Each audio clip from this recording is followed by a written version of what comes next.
this is about your Snowflake. Okay, so Snowflake లో ఏంటంటే మనకి చాలా ఉన్నాయి ఆప్షన్స్. ఓకే, ఇప్పుడు ప్రెసెంట్ ట్రెండింగ్ డిబి కాబట్టి ఇది generally we do have this regular RDBMS like Oracle, SQL Server, MySQL, so Teradata, and so on. So now we are migrating all the old databases into cloud databases. So the best example for this, it is Snowflake. Snowflake on the BigQuery. So we have DynamoDB, like and so on. So many chala varieties ఉన్నాయి. So but mainly these three are popular right now. So Snowflake, why Snowflake is special compared with others? Because Snowflake is acting like a not only the database, it is acting like a ETL. Okay. So database where we are managing the data. ETL where you are creating the pipelines, the flow. ETL means extract, Transform. unload. Yeah, extract, transform, and load. So that means generally the data populates at the different sources. It may be anything. It may be file, or it may be cloud, or it may be regular table, or it may be any other third-party application, web application, mobile application, whatever it is, we are calling it as a source.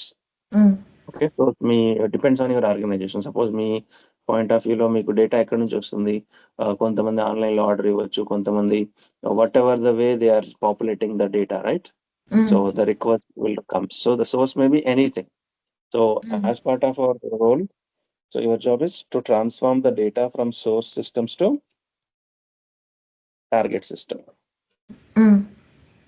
So how we are transforming after data transformed to the target, the BI team will come in, reporting team, or data business analytics team, or you can call data analytics team, or you Yeah. can say BI team. These people will come to convert the final target into the graphic presentation visualizations.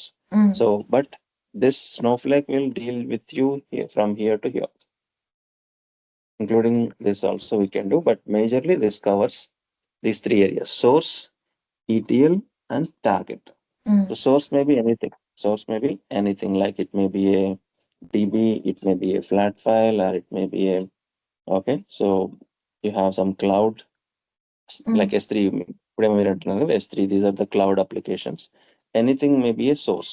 And then by using ETL technique, ETL means extraction, transformation, and loading. By using this ETL in the sense how to get the data from here to here. For example, you can imagine, just generic imagine, you can say like, oh, maybe you can take Target. You know, you have the retail store, right? Target, Walmart, or Amazon, you can take directly otherwise. So consider in a particular 1 hour. So నేను ఏం చేద్దామంటే morning 8 o'clock నుంచి 9 o'clock అనుకుందాం. So in this particular 1 hour, మీ throughout years కానీ throughout world కానీ, so how many people are visiting Amazon website? ఎంతమంది visit చేయొచ్చు ఆ టైంలో వెబ్సైట్ని? ఫర్ ఎగ్జాంపుల్ ఒక 1 lakh అనుకుందాం. 1 lakh కస్టమర్స్ విజిట్ చేశారు. ఎలా విజిట్ చేశారు? Maybe they are using mobile application, or they are using laptop web application, or they are calling the Amazon customer care, or they are directly going to the Amazon store, or maybe they are chatting with the customer care and they are ordering the products or are inquiring the products. Correct? So they can inquire something, they can order something in the Amazon product from the different ways. Means data is populating from many ways. In the particular 1 hour, consider there is a 1 lakh records generated. ఎన్ని records వస్తాయి మీకు? 1 lakh records వచ్చినాయి in the particular 1 hour అనుకుందాం. So ఈ 1 hour లో వచ్చిన data, so ఎప్పుడైతే మీకు ఆ టైం అయిపోయిందో, సో ద సోర్స్ నుంచి ఆ డేటా అనేది మూవ్ అయిపోవాలి. That's what the ETL is design. Every 1 hour ఏదైతే ట్రాన్సాక్షన్, నా కంపెనీ రూల్ అది, ఎవ్రీ 1 hour, ఈ 1 hour మీ ఇష్టం ఎంతమంది అయినా ఆర్డర్ ఎంక్వైరీ చేయొచ్చు. So that enquiries will go to the next level after that 1 hour. For example, I'm considering 1 lakh enquiries I got. Out of maybe some people are orders, some people are general enquiries, doesn't matter. So what ETL is doing now, after the time completed, that 1 lakh records we picked and stored into the ETL environment. ETL lo మనం ఏమంటామంటే, so ETL is extraction, transformation, loading. So that's what we are maintaining the data into staging. So ఏమంటారు దీన్ని? Staging area అంటాం. Okay. ETL అంటే staging. So first 1 lakh records 1 lakh ఇక్కడికి వచ్చేస్తాయి మనకి. Blind గా ఏదైతే 1 lakh జనరేట్ అయ్యో ఆ 1 lakh నేను తెచ్చేస్తా. సో ఇక్కడ నేను ఈ TL E means extraction 1 lakh వచ్చేసినాయి. T for what? Transformation. So transformation means what? So నేను ఇక్కడ బిజినెస్ లాజిక్ ఇంప్లిమెంట్ చేయాలన్నట్టు. సో నా బిజినెస్ ఏంటంటే okay, so out of 1 hour 1 lakh enquiries వచ్చినాయి. But as a Amazon owner నాకు ఊరికే వచ్చి విండో షాపింగ్ చేసినట్టు పెద్ద పని లేదు. ఎవరైతే ఆర్డర్ చేశాడో నా నా నా రిక్వైర్మెంట్ ఇది. ఎవరైతే ఆర్డర్ చేశారో వాళ్ళని మాత్రమే నేను కన్సిడర్ చేయాలి. సో అవుట్ ఆఫ్ 1 lakh ఎంతమంది ఆర్డర్ చేశారని మీకు ఎలా తెలుస్తుంది? యా సో ఏదో సమ్ లాజిక్ ఏం లాజిక్ ఉండొచ్చు? సో మనీ మీ ఆర్డర్ ఐడి ఆర్డర్ ఎవరైతే చేశాడంటే ఖచ్చితంగా మా ఆర్డర్ ఐడి జనరేట్ అవుతుంది, ఇన్వాయిస్ నంబర్. యా సో ఇక్కడ నేను లాజిక్ రాసుకుంటాను. టీ ఫర్ ట్రాన్స్ఫర్మేషన్స్ లో the logic is where order ID is not null null. Null ఉండద్దు. నల్ ఉంటే వాడు ఆర్డర్ చేయలేదని, నాట్ నల్ ఏదో ఒక నెంబర్ ఉందంటే వాడు ఆర్డర్ చేశాడని. సో వీళ్ళని మనం ఫిల్టర్ చేస్తాం by using some business logic. Staging లోనే ఇదంతా చేసేది. 1 lakh వచ్చినాయి, కానీ నేను ఫిల్టర్ చేసి ఆ రిమైనింగ్ 30,000 రికార్డ్స్ ని మాత్రమే నేను టార్గెట్ లోకి లోడ్ చేశాను. సో ఇలా మీకు ఆ పర్టికులర్ 1 hour స్టోరీ అయిపోయింది, right? So again target may be anything. It may be a database or it may be a file. మన ఇష్టం. టార్గెట్ లో అనేది మీరు depends on your organization. Some people will store the data in to the databases or now cloud also comes in to the picture. So ఇలా మీరు డేటాని store చేస్తున్నారు. That's okay. 1 hour completed. 8 to 9 అయిపోయింది. మళ్ళీ 9 to 10 వచ్చింది. So ఇప్పుడు ఎప్పుడైతే 8 to 9 complete అయిందో ఇక్కడ ఎన్ని రికార్డ్స్ ఉంటాయి మీకు సోర్స్ లో? 1 lakh. 0 Oh, అయిపోయింది, లోడ్ because అయిపోయింది you కదా. already loaded it. Okay. Load అయిపోయింది, 0 అయిపోతుంది. సో మళ్ళీ 9 to 10 అనే 1 hour తీసుకుందాం. ఈ 9 to 10 లో మళ్ళీ సేమ్ స్టోరీ. ఇప్పుడు 1 ఎంతమంది lakh ఆర్డర్ చేశారు? ఇక్కడికి వచ్చేసిందా? అంటే ద స్టేజింగ్ లో Hmm. అక్కడ కూడా ఉంటుందా యా పోతుందా? పోతుంది. ఫైనల్ గా లోడ్ అయ్యే 30,000 టార్గెట్ లో ఏదైతే ఉందో అదే మీ దగ్గర ఉంటుంది. అదే. ఓకే. ఇది ఈ పైప్ లైన్. ఫర్ ఎగ్జాంపుల్ ఇంకొక పైప్ లైన్ ఉంది మీ బిజినెస్. అమెజాన్ ఎప్పుడు కూడా మీకు depends on the organization. Amazon అయితే హిస్టరీని డిలీట్ చేయదు. మీరు సరదాగా ఎంక్వైరీ చేసినా కానీ మీ రికార్డ్ అనేది ఎంట్రీ అవుతుంది, అవునా? So okay. ఇంకొక పైప్ లైన్ క్రియేట్ చేశాను. ఇక్కడ నాకేం కావాలంటే ఆర్డర్ చేసిన వాళ్ళు అవసరం లేదు, ఎందుకంటే దానికి వేరే పైప్ లైన్ పెట్టుకున్నాం. ఈసారి ఆర్డర్ చేయని వాళ్ళు ఎవరు అంటే 70,000 ని మనం ఫైండ్ అవుట్ చేసి వాళ్ళని వేరే టేబుల్లోకి పెడతాం. వాడు ఎందుకు ఆర్డర్ చేయలేదు, వాడు ఎంతసేపు టైం స్పెండ్ చేస్తున్నాడు ఆ పర్టికులర్ ప్రోడక్ట్ మీద. సో ఇవన్నీ అనలైజ్ చేస్తేనే కదా వాడు ఎందుకు ఆర్డర్ చేయలేదో తెలుస్తుంది. వాడు ఓటీపీ ఫెయిల్ అయిందా, లేకపోతే వాడు రియల్ గానే ఊరికే సరదాగా సెర్చ్ చేశాడా, అసలు వాడు రిజిస్టర్డ్ కస్టమరేనా, గెస్ట్ కస్టమరా, ఇలా ఇవన్నీ అది వేరే పైప్ లైన్ అవుతుంది. ఈ పైప్ లైన్ లో ప్రకారం అయితే నేను ఓన్లీ వాళ్ళని ఎవరైతే ఆర్డర్ చేశారో వాళ్ళ గురించి మాత్రమే మాట్లాడుతున్నాను అన్నట్టు. ఓకే. ఓకే. సో ఇలా మనకి 0 ఫస్ట్ 1 lakh, దాంట్లో 30,000 పక్కకు వచ్చేసారు. డన్. సో సోర్స్ మళ్ళీ 0 అయింది. 1 lakh next hour 1 hour 9 to 10 again same transactions will come. Consider మళ్ళీ ఇంకొక 1 lakh రికార్డ్స్ వచ్చినాయి అనుకుందాం సోర్స్ లో. Source again becomes 1 lakh records. So ఈ 1 lakh రికార్డ్ యాజ్ యూజువల్ మళ్ళీ పైప్ లైన్ కాబట్టి automatic pipeline every 1 hour అయిన తర్వాత మళ్ళీ రన్ అయిపోతుంది. సో మళ్ళీ same 1 lakh record comes to the ETL. Again I apply the business logic. So consider ఈసారి నాకు ఒక 60,000 ఆర్డర్స్ వచ్చినాయి అనుకుందాం ఈ పర్టికులర్ 1 hour లో. సో ఇప్పుడు ఇక్కడ ఎన్ని రికార్డ్స్ ఉంటాయి టార్గెట్ లో? ఓకే 60 ఉంటాయి. లేదు, 60,000 ఇందాక 30,000 ఉన్నాయి కదా, ఇప్పుడు మళ్ళీ ఓకే ఆల్రెడీ 60,000 యాడ్ అయినాయి. ఇక్కడైతే టార్గెట్ లో ఎప్పుడు డేటా అనేది డిలీట్ అవ్వదు. ఓకే. ఓకే, టార్గెట్స్ మళ్ళీ ఇక్కడ 0 అయిపోతుంది, రైట్? ఎప్పుడైతే 1 hour కంప్లీట్ అయిందో దిస్ బికమ్స్ 0. మళ్ళీ నెక్స్ట్ 1 hour 10 to 11, 11 to 12 ఇలా నంబర్ ఆఫ్ ఏదైతే మీ ప్రాసెస్ ప్రకారం ఏదైతే రికార్డ్స్ ఉన్నాయో అవన్నీ ఇక్కడికి వచ్చి పడుతూ ఉంటాయి ఎవ్రీ 1 hour. అలా 1 day అయిపోయిన తర్వాత 24 ఫైల్స్ వస్తాయి కదా. ఇలా 24 ఫైల్స్ కలిపి సింగిల్ ఫైల్ గా కన్వర్ట్ అవుతుంది. సో ఆల్ టుగెదర్ నిన్న మనకి ఎన్ని ఆర్డర్స్ వచ్చినాయి అంటే వీడు ఏం చేస్తాడు, నిన్న జనరేట్ అయిన 24 ఫైల్స్ అన్నిటిని సమ్ చేసి totally we received some 1 lakh orders లేదా 20 lakh, ఒక 5 lakhs ఆర్డర్స్, అలా వాట్ ఎవర్ నంబర్. సో ఇప్పుడు మీకు అర్థం కావాల్సింది ఇక్కడ టెక్నికల్లీ సోర్స్ సిస్టమ్స్ ని మనం ఏమంటామంటే OLTP అంటాం. What is mean by OLTP? Online transactional processing, అంటే ట్రాన్సాక్షన్ బై ట్రాన్సాక్షన్. ఎంతసేపు ఉంటుంది ఇక్కడ డేటా మీకు? ఆ పర్టికులర్ టైం. మీ కంపెనీ, ఒక కంపెనీకి ఒక లాజిక్ ఉంటుంది. సో అమెజాన్ అయితే 1 అవర్ అనుకుందాం. సో మీ కంపెనీలో పర్ డే ఉండొచ్చు. కొన్ని కంపెనీస్ 1 డే ఉంటుంది, కొన్ని కంపెనీస్ లో 3 days ఉంటుంది. ఎవ్రీ 3 days కి వాళ్ళు 0 చేస్తూ ఉంటారు అన్నట్టు. అంటే 3 days టైం ఉంటుంది మనం ఇక్కడ నుంచి టార్గెట్ కి మూవ్ చేయడానికి. ఓకే. ఓకే, కొన్ని కంపెనీస్ అంటే డిపెండ్స్. ఫర్ ఎగ్జాంపుల్ మరి రీటైల్ ఇక్కడ కూడా తీసుకున్నారనుకోండి. డేటా డిలీట్ అయిపోతే ఆ 1 lakh ఎక్కడ ఉంటుంది? లేదు కదా, ఇది ఒక పైప్ లైన్, ఇంకొక పైప్ లైన్ లో మిగతా 70,000 వెళ్ళిపోతున్నాయి కదా మనకి. So 2 tables. ఇప్పుడు టార్గెట్ టేబుల్ 1 లోనేమో ఎవరైతే ఆర్డర్ చేశారో వాళ్ళ డేటా ఉంటుంది. టార్గెట్ టేబుల్ 2 లో ఇంకొక పైప్ లైన్ ద్వారా ఎవరైతే ఆర్డర్ చేయలేదో వాళ్ళ డేటా ఉంటుంది. So used data, unused data 2 మనం పెట్టుకోకపోతే అది పోతుంది కదా? పోతుంది. OLTP అంటేనే ఒక టెంపరరీ డేటా అన్నట్టు. అంటే మీరు ఒక సర్టెన్, ఒక యాజ్ పర్ కంపెనీ పాలసీ మనం ఒక సర్టెన్ టైం ఇస్తాం. అది 1 డేనా, 1 అవరా, లేకపోతే 1 వీకా. కొన్ని కంపెనీస్ 1 month మెయింటైన్ చేస్తాయి, కొన్ని కంపెనీస్ హార్డ్లీ ఒక క్వార్టర్ మెయింటైన్ చేస్తాయి, 3 months అంతే. ఆ టైం పీరియడ్ ఏదైతే ఉందో ఆ టైం తర్వాత అది 0 అయిపోతుంది. ఈ లోపల మనం దాన్ని యూజ్ చేయాలి. Okay, so OLTP contains only current data. Current data అనేది డిపెండ్స్ ఆన్ మీ ఆర్గనైజేషన్. S3 లో కూడా అంతేనా? వాళ్ళు పెట్టి మళ్ళీ దాన్ని దీనిలోకి తీసుకొచ్చేస్తారు. లేదు, S3 వేరు, S3 వేరు. S3 ఇస్ క్లౌడ్ కదా. సో S3 లో ఇక్కడ ఎందుకు డిలీట్ చేస్తున్నాడు వీడు? ద రీజన్ ఏమంటే ట్రాన్సాక్షనల్ డేటా. ఇప్పుడు ట్రాన్సాక్షనల్ సిస్టంలో మీరు ఇప్పుడు ఫర్ ఎగ్జాంపుల్ నేను అమెజాన్లోకి వెళ్ళి ఐఫోన్ అని సెర్చ్ చేశాను. ఐఫోన్ అని సెర్చ్ చేసినప్పుడు ఇఫ్ చాలా టైం రొటేట్ అవుతుంది అనుకోండి, లేదా మీ ప్రొఫైల్ లాగిన్ చేశారు, మీ ప్రొఫైల్ లాగిన్ చేసి ఆర్డర్స్ క్లిక్ చేశారు, ఆర్డర్స్ మీద మీరేమి ఆర్డర్స్ ఇచ్చారో చూద్దామని. అది ఎక్కువ టైం తీసుకుంటుంది అనుకోండి, మీరు అమెజాన్ని ప్రిఫర్ చేస్తారా? చేయం కదా, చేయం. ఎందుకంటే ఇప్పుడు ఫర్ ఎగ్జాంపుల్ మీరు బ్యాంక్కి వెళ్ళండి, ఏదైనా బ్యాంక్కి వెళ్ళి లాస్ట్ 10 days ట్రాన్సాక్షన్స్ చూడటానికి మీకు ఒక 5 minutes పడుతుంది అనుకుందాం. సో అలాంటి బ్యాంక్ని ప్రిఫర్ చేస్తారా మీరు?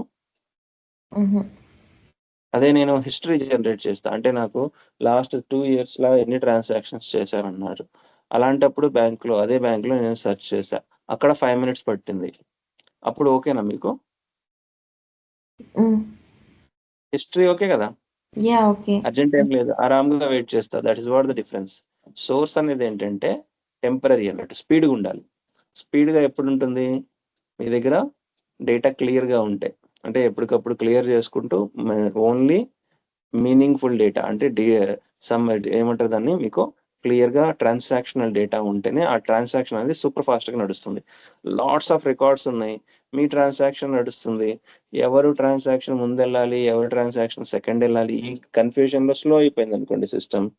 Generally we don't prefer those kind of things. అందుకని మనకి సోర్స్లో ఏంటంటే they will maintain only current data. అదే ఇప్పుడు మీరు హిస్టరీ అన్నారు కదా, నా హిస్టరీ ఏంటి, నేను లాస్ట్ 1 year లో ఎన్ని ఆర్డర్స్ ఇచ్చా, లాస్ట్ 5 months లో ఎన్ని ఆర్డర్స్ ఇచ్చానంటే అది మనం ఎక్కడ చూస్తాం? టార్గెట్ లో చూస్తాం. టార్గెట్ మీద క్వరీ చేసినప్పుడు అది టైం తీసుకుంటది. అలా అయితేనే మీరు అక్కడికి వెళ్ళాలి, మీరు అక్కడ పేషెన్సీ ఉంటేనే అక్కడికి వెళ్తాం మనం. ఓకే, ఎందుకంటే మీరు ఆల్రెడీ విజువలైజేషన్ చేశారు కదా, వాళ్ళు చేసిన క్వరీ అనేది మీకు మీ దీంట్లో గ్రిఫానా కదా, గ్రఫానా. సో గ్రఫానాలో క్వరీస్ పెట్టి రన్ చేసి మీరు డేటాని ఎక్స్ట్రాక్ట్ చేసినప్పుడు ఇట్ టేక్స్ టైం, రైట్? ఒక 20 seconds, ఒక 2 minutes కూడా తీసుకుంటుంది ఒక్కోసారి. So you have to wait, ఇట్లా తప్పదు. ఎక్కువసేపు తీసుకుంటే they did something called optimization of the query. అది చేస్తా, ఎంత చేసినా మీకు 2 minutes 3 minutes అనేది కామన్ మినిమం. కొన్నిసార్లు when lot of అందుకని applications దట్స్ వాట్. అదే 2 minutes 3 minutes నేను ఇక్కడ వెయిట్ చేయలేను. సోర్స్ లో నేను వెయిట్ చేయలేను. ఇప్పుడు నేను గూగుల్లోకి వెళ్ళి అమెజాన్ లోకి వెళ్ళి ఐఫోన్ అని కొడితే అది ఒక 2 minutes కాదు, 10 seconds తీసుకున్నా కానీ దాన్ని మనం వెళ్ళాం. True. That's what the source ఎవరు కాన్సెప్చువల్లీ ఈ రెండు ఒకటే చూడండి. డేటాబేస్ ఇది క్లౌడే, కానీ ఇది డేటాబేస్ ఫైల్ క్లౌడే. కాన్సెప్చువల్లీ రెండు ఒకటే, కానీ అంటే వాడు దీనికి ఒక లేయర్ పెడతాడు, దీనికి ఇంకొక లేయర్ పెడతాడు అన్నట్టు. సో సోర్స్ సిస్టమ్స్ ని OLTP అంటాం. Because of the transactional data the systems are very fast. ఎందుకంటే వాళ్ళ దగ్గర చాలా లిమిటెడ్ డేటానే ఉంటుంది, అంతే. ట్రాన్సాక్షనల్ డేటా, కరెంట్ డేటా మాత్రమే ఉంటుంది. Current data means it may be 1 hour data or 1 day data or 1 week data, అంతే. అలా ఉంటుంది అన్నట్టు. They don't hold for long. అదే మీరు హిస్టరీని మెయింటైన్ చేయాలి అంటే that is what we have OLAP. OLAP means online analytical processing. T అంటే ట్రాన్సాక్షనల్, ఇక్కడ రికార్డ్ బై రికార్డ్ లోడ్ అవుతుంది. Analytical means it is having all the historical data. So complete historical data plus current data మొత్తం ఉంటుంది. డెఫినెట్గా దీని మీద query run చేస్తే కొంచెం స్లో ఉంటుంది. So but because we are maintaining lots of history. ఒక్కొక్క organisation different types of organisation ఉంటాయి మనకి. సో వాటిని ఏమంటారు థియరిటికల్గా SCD టైప్స్ అంటాం. విన్నారా ఈ వర్డ్ ఎప్పుడైనా? ఆర్గనైజేషన్స్ సార్ అంటే మన డేటా టెర్మినాలజీలో type 1, type 2 and type 3. So వీటిని SCD అంటారు. SCD means slowly changing dimensions. Slowly changing dimensions. So దీంట్లో మనకి 3 టైప్స్ ఉంటాయి. ప్రతి ఆర్గనైజేషన్ వచ్చి ఈ 3 కేటగిరీస్లోనే ఉంటుంది అన్నట్టు. Type 1, type 2, type 3. Okay. So type 1 అంటే ఏంటంటే they don't maintain history. A company, ఈ కంపెనీ మీరు ఫర్ ఎగ్జాంపుల్ ఏదైనా ఒక పేరు చెప్పండి. మేబీ యూ కెన్ టేక్, ఎలా చెప్పచ్చు, ఓకే ఇండియానే కాబట్టి I can take it up. Suppose మనకి ఇప్పుడు చిన్న చిన్న సూపర్ మార్కెట్స్ వచ్చేసినాయి ఇండియాలో కూడా, మీకు అక్కడ కూడా ఉంటాయి చిన్న మన ఇండియన్ స్టోర్స్ ఉంటాయి. సో ఇండియన్ స్టోర్స్ లో మీరు ఒక ట్రాన్సాక్షన్ చేశారు, మీ డీటెయిల్స్ వాళ్ళ దగ్గర ఎన్ని రోజులు ఉంటాయి? ఫర్ ఎవర్ ఉంటాయా? ఫర్ 6 months, ఫర్ 3 months, ఎన్ని రోజులు మెయింటైన్ చేస్తారా మీ ట్రాన్సాక్షన్ వాళ్ళ డేటాబేస్ లో? చిన్న కంపెనీ కదా, చిన్న ఏదో రోడ్ సైడ్ చిన్న స్టోర్, ఒక 4-5 years. 4-5 years మెయింటైన్ చేస్తారు వాళ్ళు? I don't think so. 3 months అంతే మ్యాక్స్. ఇంకా చూస్తే 6 months, అంతకంటే ఐ డోంట్ థింక్ అంతకంటే ఉండవు. Okay. So they are not global కదా, అది లోకల్ స్టోర్ కాబట్టి. So they will maintain very less. మీ ట్రాన్సాక్షన్, మీ డీటెయిల్స్ ఎన్ని రోజులు వాళ్ళు మెయింటైన్ చేయరు, జస్ట్ ఫర్ 1 month, 2 months. ఎందుకంటే వాళ్ళ బిజినెస్ క్లోజ్ చేసిన దాకా, అంటే ఎంత డెబిట్స్ క్రెడిట్స్ అన్ని చూసుకొని వాళ్ళ బ్యాలెన్స్ షీట్ సరిపోయింది అనుకోండి, then they will close your transaction. మీ ట్రాన్సాక్షన్ తో వాళ్ళకి పెద్ద పని ఏముంది ఇంకా. ఓకే. వాళ్ళ బిజినెస్ క్లోజ్ అయిన తర్వాత they will close it. So these kind of companies are called type 1. అంటే ఇక్కడ ఏం చేస్తామంటే, మీరు ఒక న్యూ రికార్డ్ వచ్చింది అనుకున్నాం సోర్స్ నుంచి, ఇదే ఫ్లో, ప్రతిసారి ఇదే ఫ్లో గుర్తుపెట్టుకోండి. ఓకే. సోర్స్ నుంచి ఒక రికార్డ్ వచ్చింది అంటే, ఫర్ ఎగ్జాంపుల్ మీ పేరు తీసుకున్నాం, వీణా అనే ఒక అమ్మాయి నా కంపెనీలో జాయిన్ అయింది. సో న్యూ రికార్డ్ వచ్చింది సోర్స్ నుంచి. టార్గెట్ లో ఎన్ని రికార్డ్స్ ఉంటాయి ఇప్పుడు? ఆల్రెడీ ఉన్నాయి ప్లస్ ఇది యాడ్ అవుతుంది కదా. అది ఓకే, నేను వీణా గురించి మాట్లాడుతున్నా. వీణా జాయిన్ అయింది. సో వీణాకి సంబంధించిన ఎంప్లాయ్ ఐడి, వీణా నేమ్, తనకి సంబంధించిన రోల్ కి సంబంధించి ఎంట్రీ ఇక్కడ క్రియేట్ చేశా సోర్స్ లో. కొంచెం సేపటికి అది ఇక్కడికి వచ్చేసింది, రైట్? సో మీరు అక్కడ ఇన్సర్ట్ చేశారు కాబట్టి ఇక్కడ ఏమవుతుంది, టార్గెట్ లో కూడా ఇన్సర్ట్ అవుతుంది, అవునా? గుడ్, డన్, అయిపోయింది. సో కొన్ని 1 year తర్వాత తనకి హైక్ ఇచ్చాను, శాలరీ హైక్. ఇనీషియల్ గా తను 5,000 తో జాయిన్ అయింది, ఇప్పుడు 10,000 చేశా. సో ఎక్కడ చేస్తాం మనం ఆ రికార్డ్ అప్డేట్ అనేది? సోర్స్ లో చేస్తాం, అవునా? సోర్స్ లో సో వీణాకి శాలరీ నేను 10,000 చేశానని ఇక్కడ ఎంట్రీ క్రియేట్ అవుతుంది. సో స్టేజ్ కి వస్తుంది, స్టేజ్ నుంచి టార్గెట్ కి వెళ్ళాలి. సో ఇప్పుడు టార్గెట్ లో ఏం జరుగుతుంది? ఆల్రెడీ ఉన్న రికార్డ్ కి అప్డేట్ చేస్తుందా, లేకపోతే ఇంకొక రికార్డ్ యాడ్ అవుతుందా? అప్డేట్ చేస్తుంది. So that is type 1. మీరు అప్డేట్ చేశారు కాబట్టి సోర్స్ లో, ఇక్కడ కూడా టార్గెట్ లో కూడా అది అప్డేట్ చేస్తుంది. ఓకే. సో వీణా రిజైన్ చేసి వెళ్ళిపోయింది. సో ఇక్కడ సోర్స్ నుంచి సో వీణా తన ఎంప్లాయీ స్టేటస్ ఇన్యాక్టివ్ అని పెట్టేస్తాం, అంటే రిజైన్ చేసేసాను. సో ఇక్కడ ఉన్న రికార్డు ఉంటుందా, పోతుందా? వెళ్ళిపోయింది కదా తను, ఇంకా పనే ఉంది అదంతా. ఈ టార్గెట్ లో కూడా ఉంచుకోరా కొన్ని డేస్ కూడా? లేదు, కొన్ని రోజులు ఉంటుంది. I can say limited 1 week లేదా మ్యాక్స్ 1 month, అంతే, అంతకంటే ఎక్కువ ఉంటుంది. So this is called type 1. Source లో ఇన్సర్ట్ అయితే టార్గెట్ లో కూడా ఇన్సర్ట్ అవుతుంది, సోర్స్ లో అప్డేట్ అయితే అప్డేట్ అవుతుంది, డిలీట్ అయితే డిలీట్ అయిపోతుంది. డిలీట్ సో అవుతుంది. ఓవరాల్ అలాంటి కంపెనీస్ ఎలా ఎవరైతే మెయింటైన్ చేస్తారో చిన్న చిన్న organizations they will deal with this way. Okay. Type 1 companies అంటాం. అదే టైప్ 2 కంపెనీస్ అంటే ఏంటంటే, సో ఓవరాల్ గా type 1 what they are doing, they are maintaining current data. They will maintain only current data. So ఇక్కడ మీరు ఇంకేం ఉండదు. So మీ story అంతా ఉండదు ఇక్కడ. మీరు 10 ఇయర్స్ బ్యాక్ జాయిన్ అయ్యారు, మీకు 10 శాలరీ హైక్స్ వచ్చినాయి, ఈ స్టోరీ అంతా ఉండదు. Only it will contain the latest salary. Me latest salary ఎంత అనేది, ఎందుకంటే every time it is updating. Previous గా 5,000 కి జాయిన్ అయిన తర్వాత 10,000 అయింది, 10,000 50,000 అయింది. సో అదంతా మీకు ఉండదు ఇక్కడ. లాస్ట్ రికార్డ్ ఏదైతే లాస్ట్ శాలరీ ఉందో అది మాత్రమే ఉంటుంది, because it is only maintaining current data. Data. ఇప్పుడు అమెజాన్, వాల్మార్ట్ వీటికి వెళ్దాం. Big MNCs, big global companies. వీళ్ళు ఏం చేస్తారు, అమెజాన్ లో మీ హిస్టరీ అంతా ఉంటుందా ఇప్పుడు కూడా? మీ ఆర్డర్స్ ఓపెన్ చేశారనుకోండి, యా. అక్కడ క్యాన్సిల్ ఎంత, ఎన్ని ఆర్డర్ చేశారు, ఎన్ని రిటర్న్ చేశారు, ఇవంతా ఉంటుందా స్టోరీ అంతా? ఉంటుంది. So that is called type 2 companies. So they will maintain the history plus current data. So history కూడా ఫుల్ హిస్టరీ, అంతేకాని కొంచెం కొంచెం కాదు. From the day 1 me transaction start అయిన మీరు ఒక 20 ఇయర్స్ తర్వాత చూసినా మీ అమెజాన్ లో మీ ట్రాన్సాక్షన్స్ ఉంటాయి. 20 ఇయర్స్ బ్యాక్ డేటా ఉంటుంది, 30 ఇయర్స్. మీ for example you can take YouTube, Facebook never ever delete, right?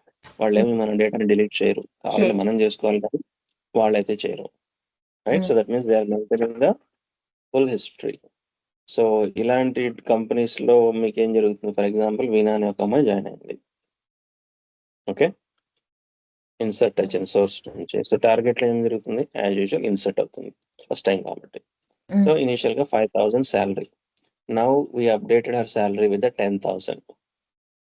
So target లో ఎన్ని రికార్డ్స్ ఉంటాయి వీణాకి సంబంధించి? 2.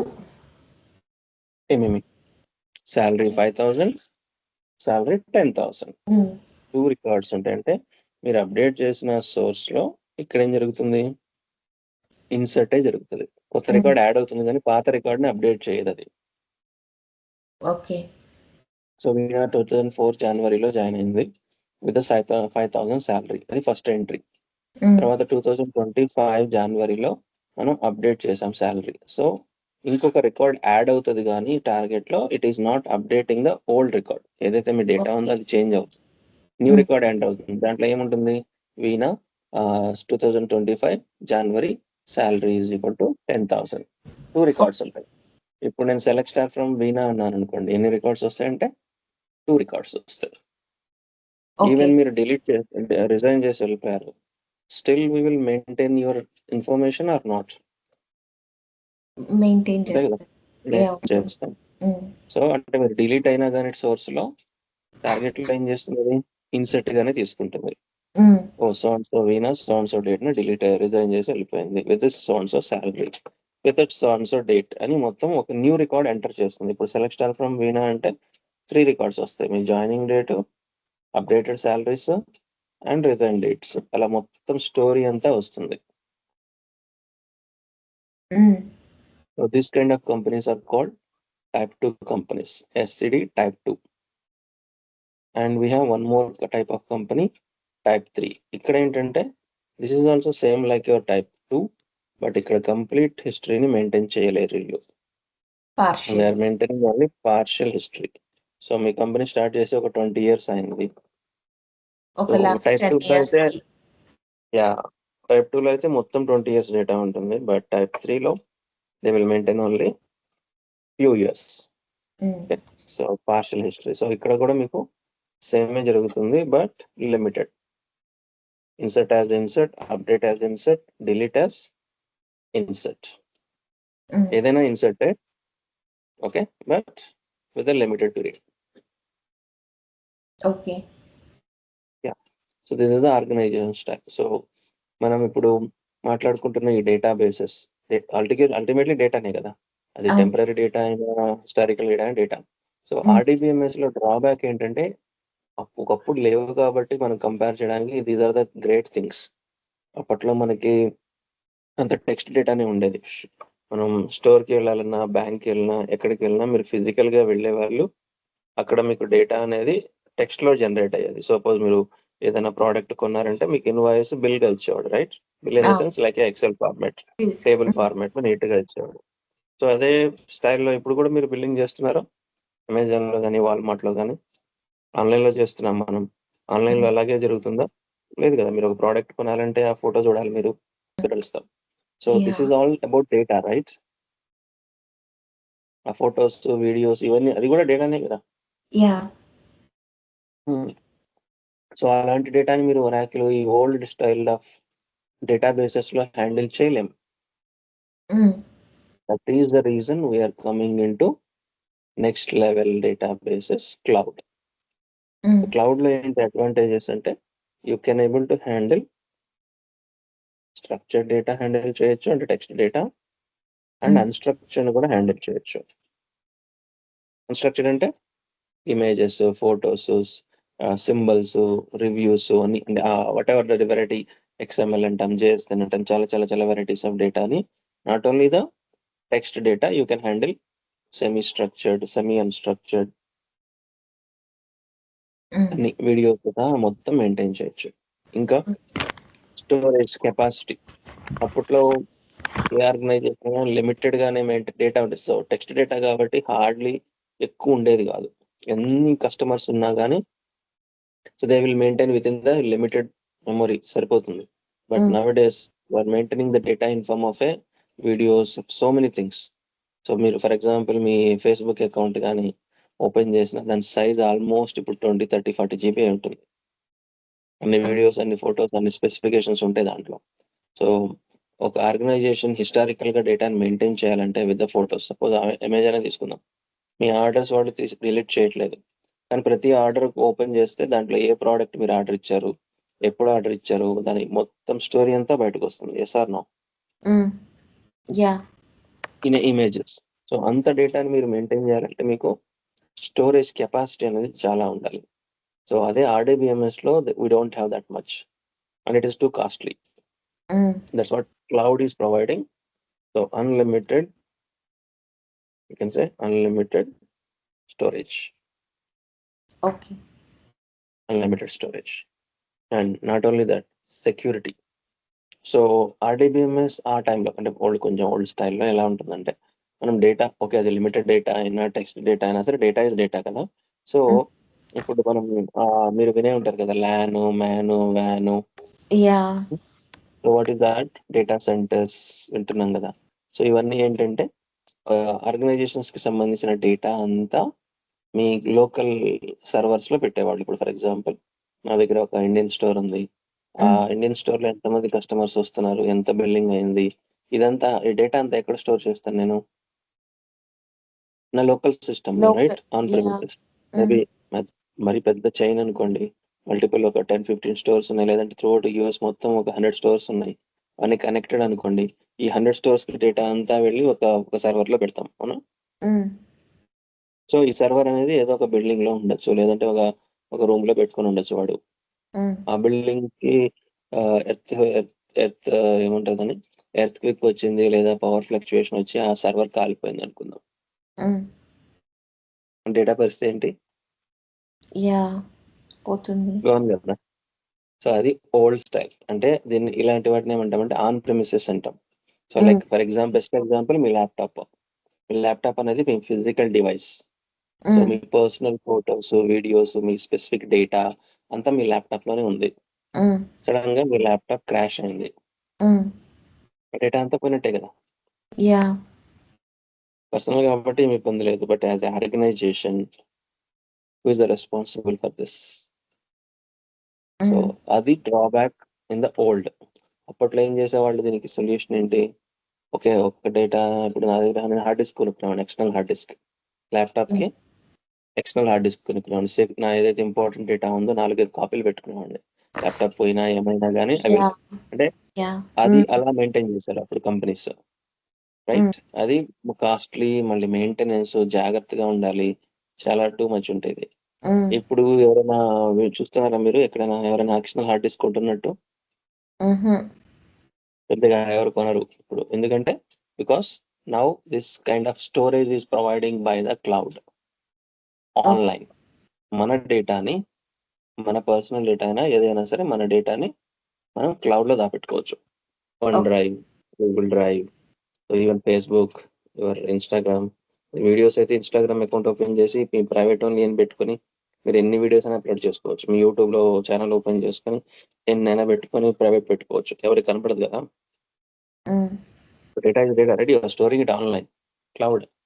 సో వాళ్ళు ఏమైనా చెప్తున్నారా యూట్యూబ్ ఉంటుంది బస్ నువ్వు ఓన్లీ ఒక 10 GB మాత్రమే పెట్టుకో, అంతకంటే ఎక్కువ పెట్టుకోవడానికి వీలేదు, అలా ఏం ఉండదు, right? So this kind of public storages, public clouds వచ్చేసినాయి. So that is the main thing. So security they are providing on your data. So ఇప్పుడు క్లౌడ్ లో కూడా డేటా ఉందనుకోండి, నా ల్యాప్టాప్ పోయినా ఏం కాదు. స్టిల్ నా ల్యాప్టాప్ పోతే కొంచెం ఓకే ఫిజికల్ గా పోతుంది కానీ but data will be remain safe. So because of the cloud and availability. So ఈ ల్యాప్టాప్ లో కాదు, ఉన్న ప్రతిసారి మీరు మీ పర్సనల్ ల్యాప్టాప్ లో డేటా ఉంది and if you want open the data always me laptop ని క్యారీ చేయాలి, రైట్? ఇంకో దగ్గర చూడలేము. అదే ఇప్పుడు క్లౌడ్ లో పెట్టుకుంటే through out world, anywhere in the world, మీరు ఏ మొబైల్ అయినా ఏ డివైస్ ను ఓపెన్ చేసినా డేటాను చూడొచ్చు. Sir no. So this is what availability or you can say scalability. Scalability అంటే unlimited storage, availability. So at any point of time from anywhere in the world, you can secure your data, you can access your data with unlimited storage with all the varieties of combinations. Andukani ఈ cloud అనేది famous అవుతుంది. And costly, compare the cost and maintenance తో చూసినా కానీ old databases కి ఇప్పుడు మాట్లాడుకున్నట్లు server ని maintain చేయాలి, ఒక రూము ఒక బిల్డింగ్ తీసుకోవాలి, దానికి సెక్యూరిటీ గార్డు, దానికి పవర్, ఇవన్నీ మనకి headache as a company, right? మీరు డేటా మెయింటైన్ చేస్తారు కానీ but you should maintain the data అంటే చాలా హెడేక్ అది. సో ఎక్స్పెన్సివ్ అండ్ గ్యారంటీ కూడా లేదు. సడన్ గా బిల్డన్ లాంటి ఇచ్చి బిల్డింగ్ పడగొట్టాడంటే మొత్తం పోతుంది. So it's dangerous. And so that is the reason ఆ ఎక్స్పెన్సెస్ అన్ని క్లౌడ్ లో ఉండవు. మన డేటాని వేరే వాడు ఎవడో మెయింటైన్ చేస్తాడు, దానికి సంబంధించి మనం వాడికి మనీ పే చేస్తాం. Like AWS, Azure, Google cloud platform, GCP అంటాం. వీళ్ళందరూ వెండర్స్ అన్నట్టు. అంటే మన డేటాని వాడెవడో మెయింటైన్ చేస్తున్నాడు, దానికి మనం పే చేస్తాం వాడికి. యాజ్ ఎ కంపెనీ పర్సనల్ గా అయినా సరే మీరు పే చేసుకోవచ్చు. జనరల్ గా గూగుల్ డ్రైవ్ అయితే 15 GB ఫ్రీ, వన్ డ్రైవ్ అయితే 100 GB ఫ్రీ. అవునా? అవును. అంతకంటే ఎక్కువ పెట్టాలంటే మీరు పే చేయాలి వాళ్ళకి. సో అలా అన్నట్టు. సో యాజ్ ఎ కంపెనీ కూడా అంతే. సో మన కంపెనీ డేటాని వాళ్ళు డైరెక్ట్ గా టైప్ చేస్తారు AWS తో కానీ, లేదంటే Azure తో కానీ, ఇంకో కంపెనీతో GCP తో కానీ. వాళ్ళ దగ్గర స్టోరేజ్, ఇప్పుడు మీరు S3 అన్నారు కదా, S3 అంటే ఈజ్ నథింగ్ బట్ వాళ్ళ స్టోరేజ్ లొకేషన్. మన డేటాని ఎక్కడ స్టోర్ చేస్తున్నాం కదా, AWS లో స్టోర్ చేస్తే ఎక్కడ స్టోర్ చేస్తున్నట్టు S3 అనే ఫోల్డర్ లో స్టోర్ చేస్తున్నట్టు. సో అది ఎంతసేపు ఉంటుంది? పర్మనెంట్ కదా, మీరు ఎన్ని రోజులు కావాలంటే అన్ని రోజులు ఉంచుకోవచ్చు. అక్కడ లిమిటేషన్స్, ఈ కరెంట్ డేటా, హిస్టారికల్ డేటా, ఈ స్టోరీలే లేవు. ఎందుకంటే they are dealing with all these accessibilities. అన్ని ఆప్షన్స్ ఇస్తున్నారు అండ్ దానికి మనం పే చేస్తాం వాళ్ళకి. As a company we are paying with. So that is where data అనేది మీరు ఉంచుకుంటారా తీసేసుకుంటారా, it's your problem. But as AWS they never delete you. So మనం ఇక్కడ మాట్లాడుకున్న ఏ OLAP సిస్టమ్ అయినా సరే మీరు డిలీట్ చేస్తే తప్ప అది పోదు. ఇట్ విల్ బి మెయింటైన్ ఏంటమ్మా? OLTP లో కూడా పోతా అది? OLTP లో పోతుంది అసలు. OLTP అనేది మనం జస్ట్ ఫర్ మన ట్రాన్సాక్షన్ కదా, అది అక్కడ కూడా మీరు ఫుల్ డేటా పెట్టారంటే you can't see the difference. Performance లో అయిపోతుంది కదా. OLTP లో ఎందుకు పెట్టరు వీళ్ళు డేటాని? Because of the performance. అది మ్యాటర్స్ ఇక్కడ. OLTP అనేది మనం యూజర్స్ ది కనెక్ట్ అయ్యేది కాబట్టి అక్కడ దాని మీద ఎక్కువ హై కాన్ఫిగరేషన్ ఉంటుంది, అవైలబిలిటీ రెడీగా ఉంటుంది, ఎంత స్పీడ్ గా యాక్సెస్ అవ్వడానికి ఆ కాన్ఫిగరేషన్ వేరు. ఇక్కడ ఏంటంటే మీకు స్టోరేజ్, హిస్టరీ, అనాలిసిస్ కోసం యూజ్ చేస్తాం. That's what the OLAP. A for analytical process. మీ ఆర్గనైజేషన్ మీరు అనలైజ్ చేయాలంటే డేటా అంతా మీకు OLAP లో ఉంటుంది. So your Snowflake is a OLAP database. Cloud కాబట్టి మనం డైరెక్ట్ గా స్నోఫ్లేక్ ని we can call it as a OLAP database.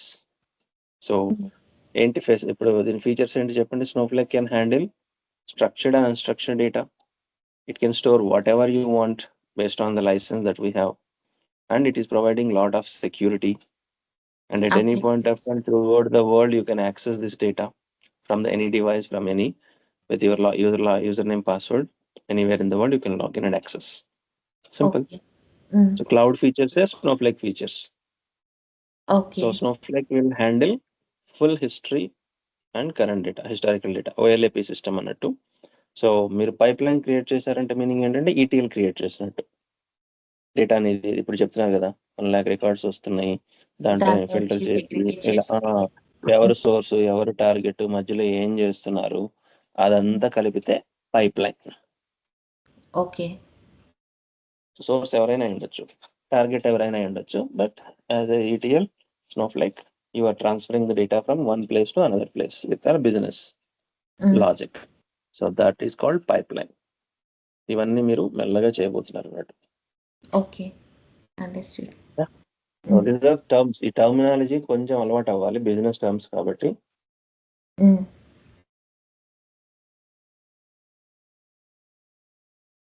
దీనికి స్నోఫ్లేక్ బాగా ఐ మీన్ లైక్ సీక్వెల్ బాగా రావాలా?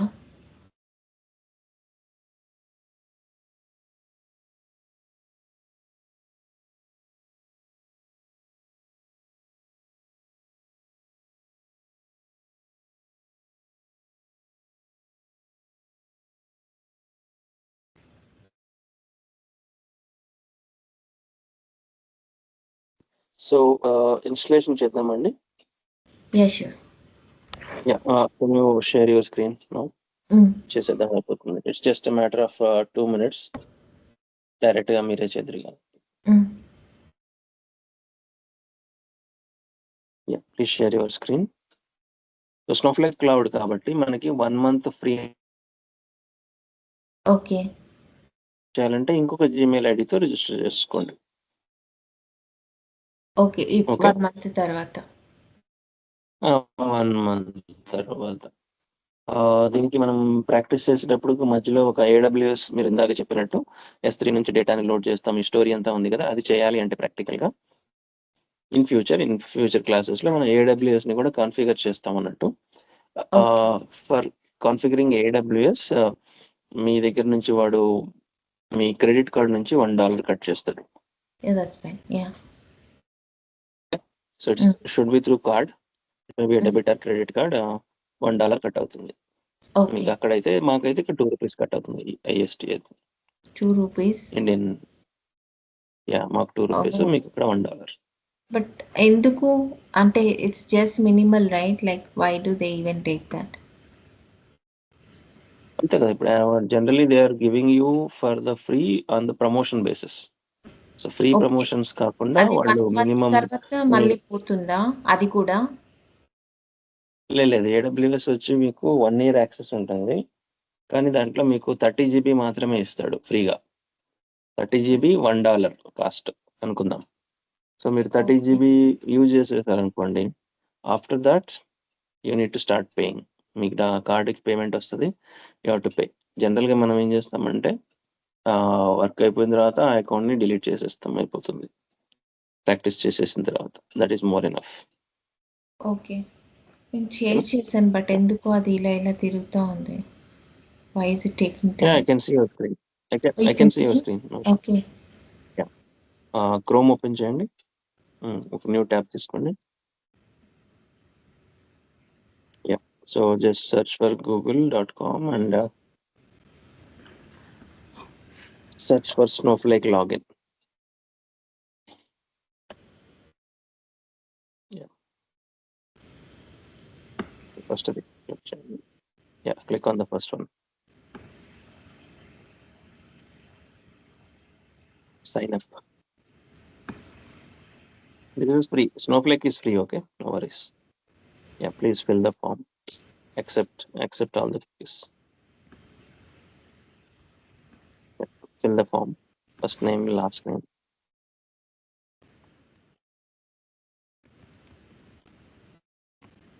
ఈమెయిల్ ఐడి కరెక్ట్గా ఇవ్వండి. They will send you the OTP that link వస్తుంది. స్టూడెంట్ అని పెట్టేసండి. I'm a student.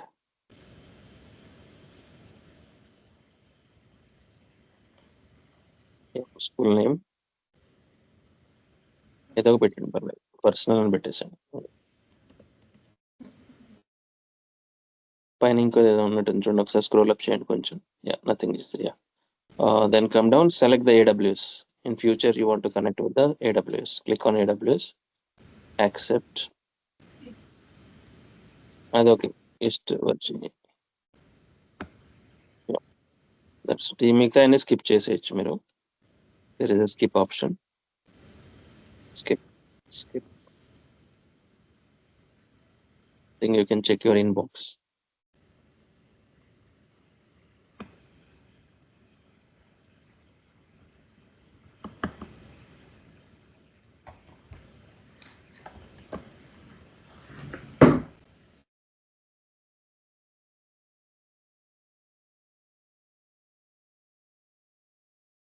Same email ID కదా? Yeah. Same.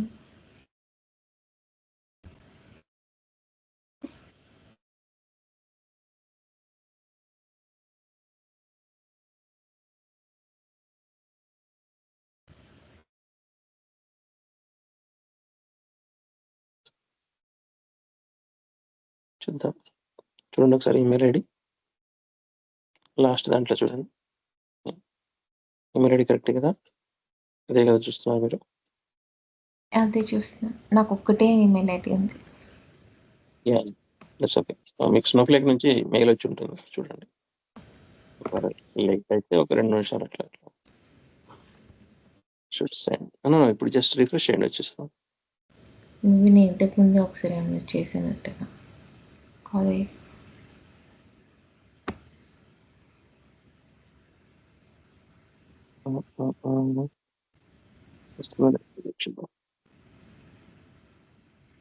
స్పామ్ లేదు, అదర్స్ వెళ్ళకపోవచ్చు.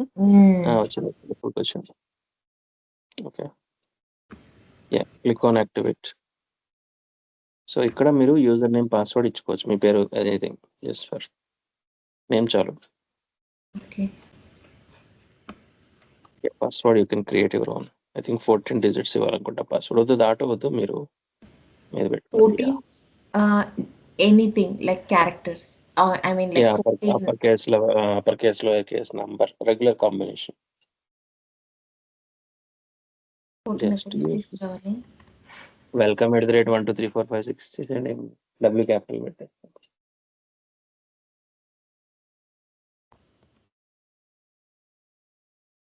ఎన్నైనా మీరు చెప్పిందే పెట్టాను, మీరు కూడా గుర్తుపెట్టుకోండి. సేవ్ చేస్తే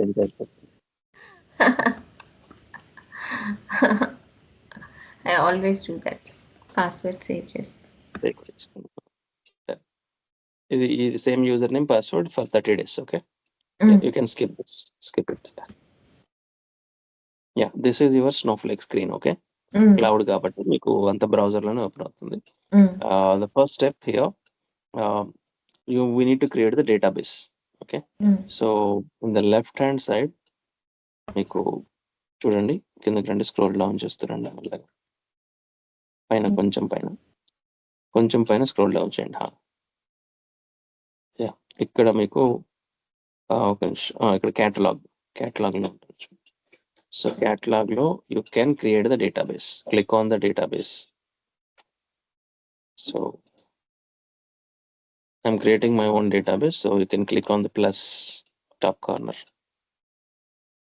Yeah, so give some name, maybe my company database పేరు ఏముంటుంది? Synopsis DB. ఏదైనా పర్లేదు, వచ్చేసాను, just for practicing about space. No space, DB. Good, అంతే. Create. So my database create అయిపోయింది. So now under this database you need to work on it. So database ని sheet open చేయడానికి మళ్ళీ same left side panel లో scroll up, left side last scroll up top లో projects worksheet right.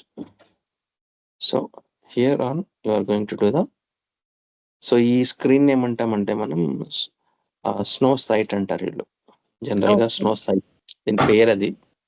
అందరు అడుగుతారు మీకు snow site తెలుసా, అలా అంటే స్నో సైట్ అని పేరు. స్నో ఫ్లేక్ కదా, స్నో సైట్ అంటే సైట్ అంటే వ్యూ కాబట్టి స్నో వ్యూ. సో ఇక్కడ మీరు క్వరీస్ రాసుకోవచ్చు, ఏమైనా చేసుకోవచ్చు. So create the work space SQL file అని కొట్టండి. అది చిన్న ఐకాన్ ఉంది కదా ఎస్క్యూఎల్, రైట్. ఇక్కడ నుంచి క్వరీస్ రాసుకోవచ్చు. సో ఇప్పుడే కదా మీరు ఒక డేటాబేస్ క్రియేట్ చేశారు, పైన ఐకాన్స్ లో చూస్ డేటాబేస్ అని ఉంది చూడండి, చూస్ డేటాబేస్. సో మీ డేటాబేస్ ని సెలెక్ట్ చేసుకోండి, ఎందుకంటే మీరు ఏం క్వరీస్ చేసినా అక్కడే సేవ్ అవుతాయి. Click on public out side. Public అనేది జనరల్ స్కీమా అది. సో ఇక్కడ ఈ పేర్లు తెలుసా మీకు? డేటాబేస్ అంటే ఏంటి, స్కీమా అంటే ఏంటి, ఐడియా ఉందా? డేటాబేస్ లో డేటా స్టోర్ చేస్తాము. Schema is I don't know. Okay, simple. Database అనేది మనము జనరిక్ గా మాట్లాడుకుందాం. సో డేటాబేస్ అంటే మీ సి డ్రైవ్, డి డ్రైవ్ అనుకుందాం. సో దాంట్లో మీకు ఫోల్డర్స్ ఉన్నాయి, రైట్. సో దాన్ని స్కీమా అంటాము.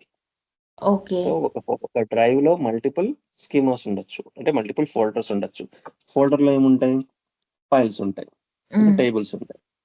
So this is hierarchy. Database లో స్కీమా ఉంటుంది, స్కీమాలో టేబుల్స్.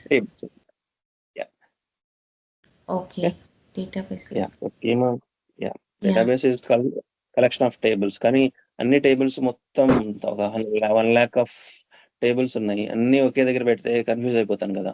అలా కాకుండా నేను ఏం చేస్తాను, అకౌంటింగ్ స్కీమా అని పెడతా. అంటే అకౌంటింగ్ కి సంబంధించిన టేబుల్స్ అన్ని ఆ ఫోల్డర్ కిందకి వెళ్తాయి. సేల్స్ స్కీమ్ అలా సపరేట్ చేస్తాం, so that it's organised in a proper way. So ఇక్కడ వాడు ఓన్లీ పబ్లిక్ అని పెట్టుకున్నాడు, మీరు కావాలంటే స్కీమాస్ కూడా క్రియేట్ చేయొచ్చు. In future will see, but as of now this is your starting point. మీరు ఇక్కడ ప్రాజెక్ట్స్ కి వచ్చి వర్క్ షీట్ క్రియేట్ చేసుకొని, ఇక్కడ మీరు టైంలోకి వెళ్తే చాలా డేటాబేసెస్ ఉండొచ్చు కదా, హండ్రెడ్స్ ఆఫ్ డేటాబేసెస్ ఉంటాయి. సో ఏ డేటాబేస్ లో మీరు క్వరీ చేస్తున్నారు, మీ డేటాబేస్ ఏంటి అనేది మీరు పాయింట్ చేసుకోవాలంటే అక్కడ సెలెక్ట్ చేసుకోవాలి. అప్పుడు ఏమవుతుందంటే ప్రతిసారి రాయకుండా, ఇప్పుడు ఫర్ ఎగ్జాంపుల్ మీ దగ్గర ఒక ఎంప్లాయీ టేబుల్ ఉంది. సో నేను ఎంప్లాయీ టేబుల్ మీద నేను డేటా చూడాలి అంటే అండి ఒక క్వరీ చేయాలి. సెలెక్ట్ స్టార్ ఫ్రమ్ ఎంప్లాయీ అని రాయండి. ఫర్ ఎగ్జాంపుల్ ఇక్కడ రాయండి, లైన్ 1 దగ్గర రాశారు. సెలెక్ట్ స్టార్ ఫ్రమ్, టైప్ చేయండి, don't select star from EMP. ఇది రెగ్యులర్ క్వరీ. ఇక్కడ ఏమవుతుంది, సెమీకోలన్ పెట్టేసేయండి. ఇది ఇప్పుడు ఏమవుతుందంటే మీరు చెప్పినా చెప్పకపోయినా it is going to connect with your database. Synopsis DBకి వెళ్తుంది. లేదు నాకు చాలా డేటాబేసెస్ ఉన్నాయి, ప్రతిసారి నేను చేయలేను అంటే ఇదే query you can write like select star from రాయండి select star from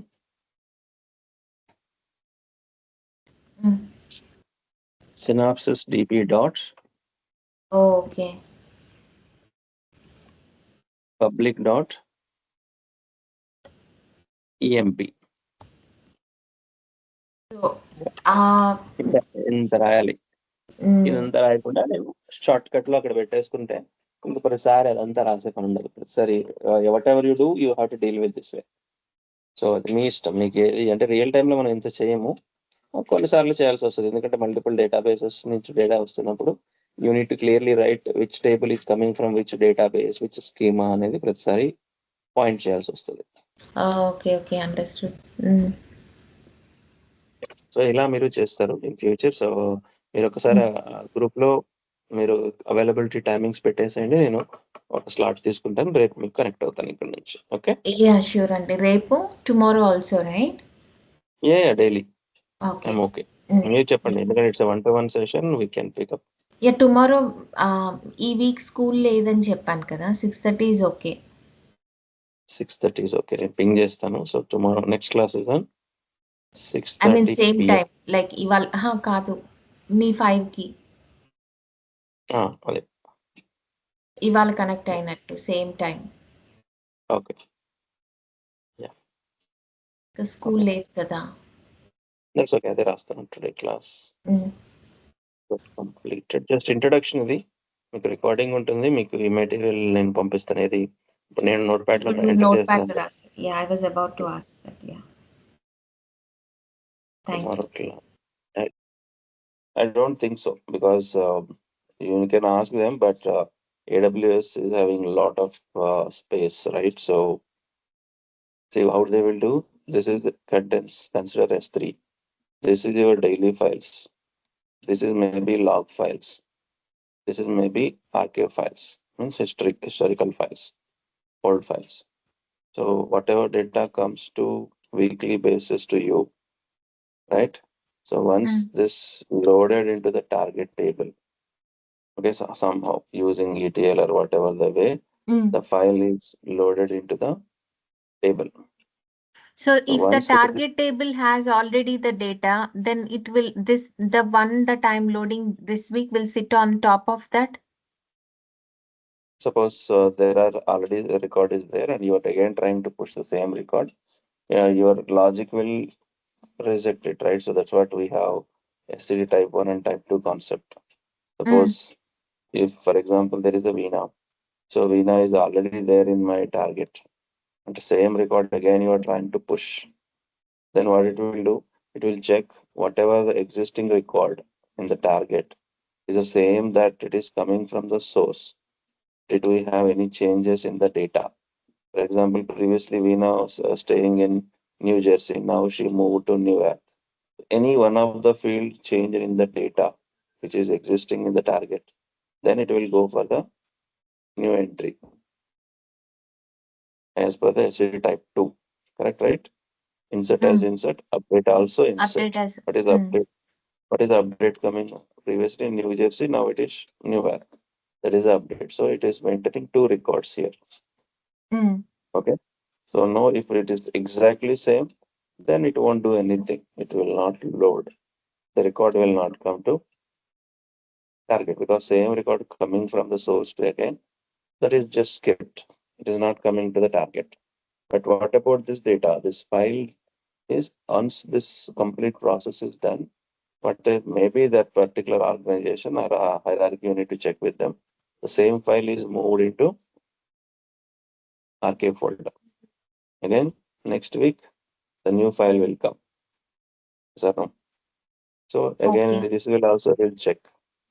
Here, it will, if it is the new record, it will add.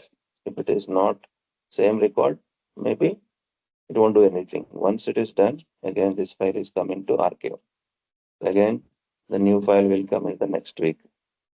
Correct? So every week, the same new file, new style coming.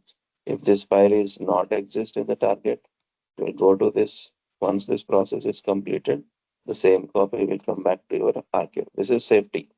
This is security for reason. Suppose if you want old data, you can go and take it from here. This file, this area contains only latest, something like that. Maybe this may how they are arranging the data. Okay, you need to understand this flow. So this is just my assumption. Okay, this is what they're doing, but you need to clearly ask your business lead how data is coming, whatever data.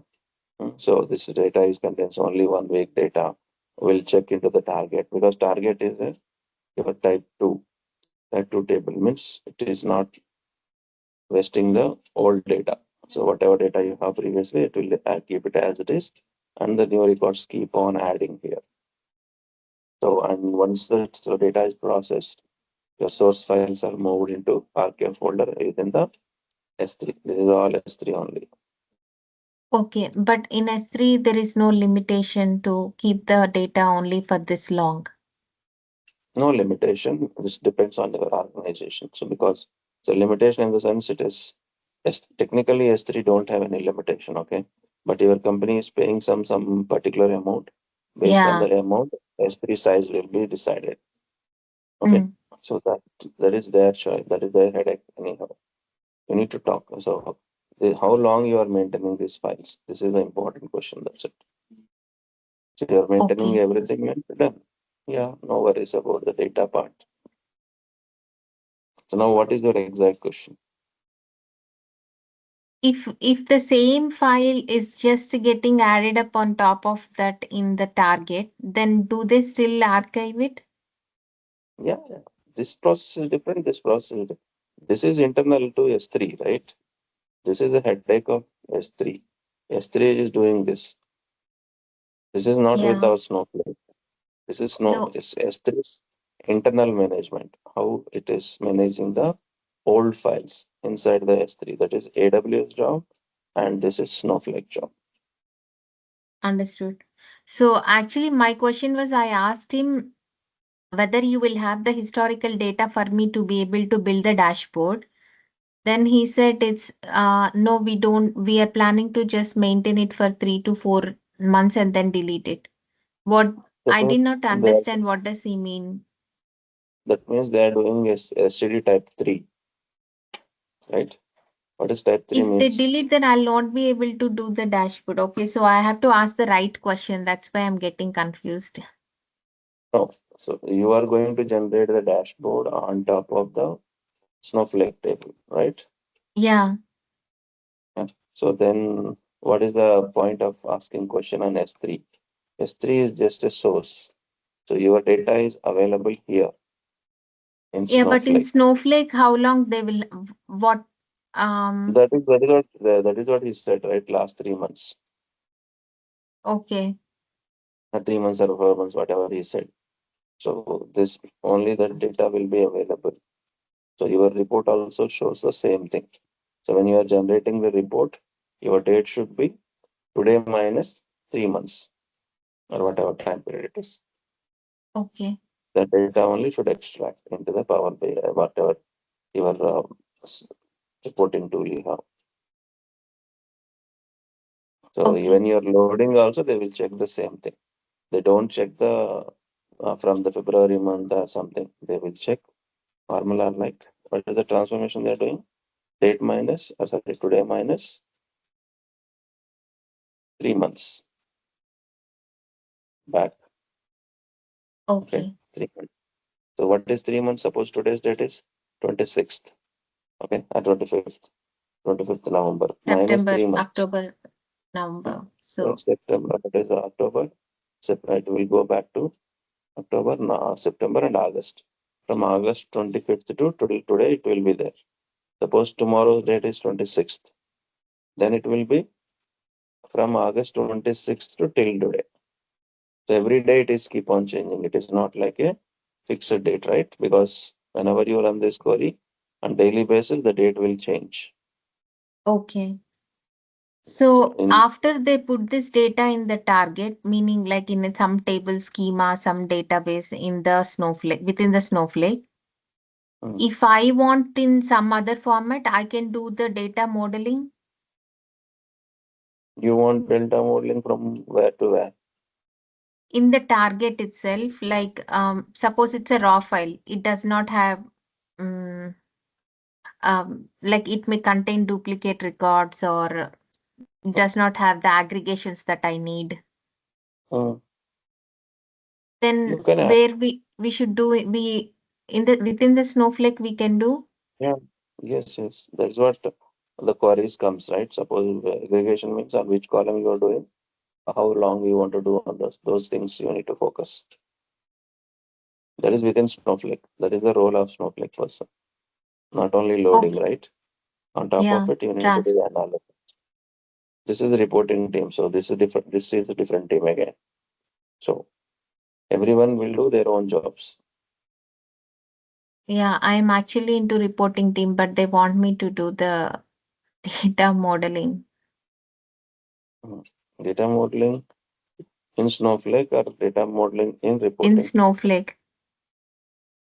So I don't see any data modeling concepts in Snowflake. Snowflake is a OLAP database. Meaning to enrich the data, like for us to That use in is report. data, that is called data wrangling, or you can say data. You are deep diving into the data and you are converting the raw file or raw table into your in your What business is it logic called? Data wrangling. wrangling. Okay. Yeah. So data modeling we don't have in Snowflake. we have in the regular databases, like old databases like Snow, Oracle, SQL Server, those kind of databases are having database, or you can say data modeling stuff. But this is OLAP database. Snowflake is a OLAP. Other databases, but this is historical loading place, so we don't maintain the complete modeling. It is all connected, but it is not straightforward. Okay. Okay. Yeah, this is not a one team job, right? This is a whole project architecture. You need to have the whole architecture on screen. Then only you can identify what is your role, what you are doing, which company, which team is doing what. All those things you need to identify. Okay. So this is called ETL process. Okay. So the data comes to some stage. So as part of our Snowflake or Informatica or any other ETL tools, you will extract the data, correct? So for example, I can write this as an extract. So what is the transformation? The transformation just now you said is you want to load only today minus 3 months data. That is called logic. After that, you will load it. Okay. After that, you will load the data into the target. How you are loading? Again, we have type 1, type 2, type 3 approaches. Whichever approach you want to follow, you can follow. That is depends on your application logic. ETL means extract the data from so and so source, apply the business logic, that is today minus 3 months, or whatever logic, then load into the target. Okay. Yeah. Clear, right, Anish? This is the flow for any data warehousing or ETL jobs. Are you there, Anish? Are you able to hear me?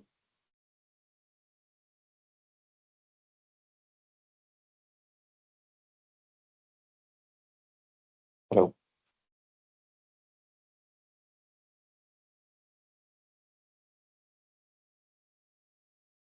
Anish, we are not able to hear you. Just ping in the chat.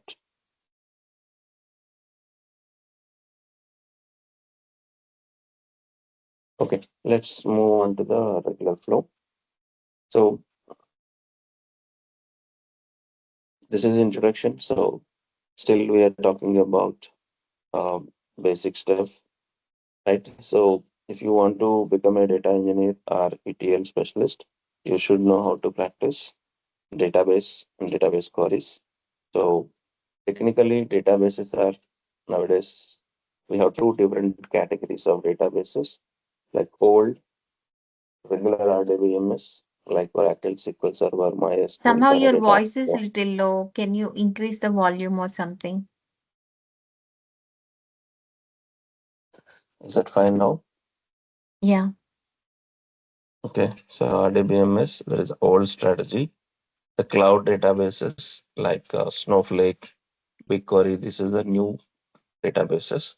So anyhow, whatever database it is, we are going to deal with loading the data into the data tables. After that, you are going to manage the data. Then you will apply the ETL transformations. Okay, so if it is regular database or cloud database, doesn't matter. So company point of view, every organization may falls under different types: SCD type 1, type 2, type 3. Type 1 means it will maintain the current data. Type 2 type 2 means complete history and the current data. Type 3 means partial history plus current data. So depends on your organization approach. They will maintain the data into their systems. Okay. So whatever it is, if you want to deal with the data, we should learn one common language called SQL. It may be a regular database or it may be a cloud database. Doesn't matter. We should know how to work on the SQL. Structured. Hmm. What do you mean by SQL? Query Structured language. language. Yeah. So with this, we can work. It may be a Oracle, it may be a SQL Server, or it may be a Snowflake. Doesn't matter. All are doing the same job. Okay, so in SQL, we have 5 types of command sets.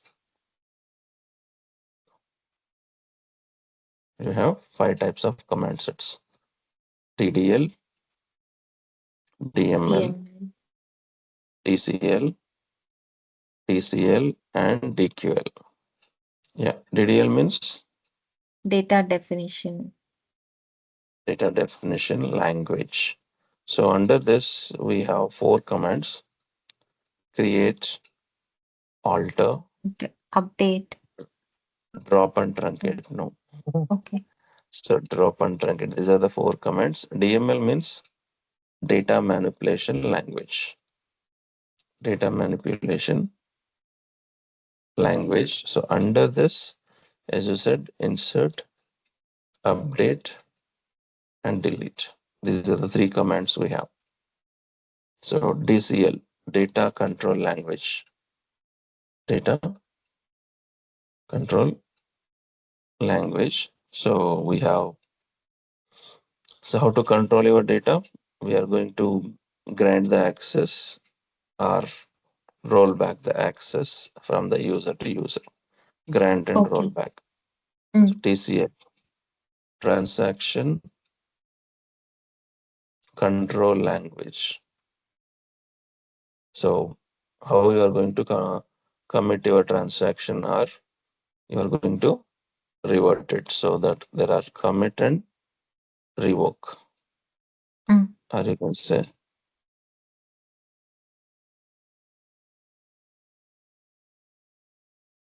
commit and roll back.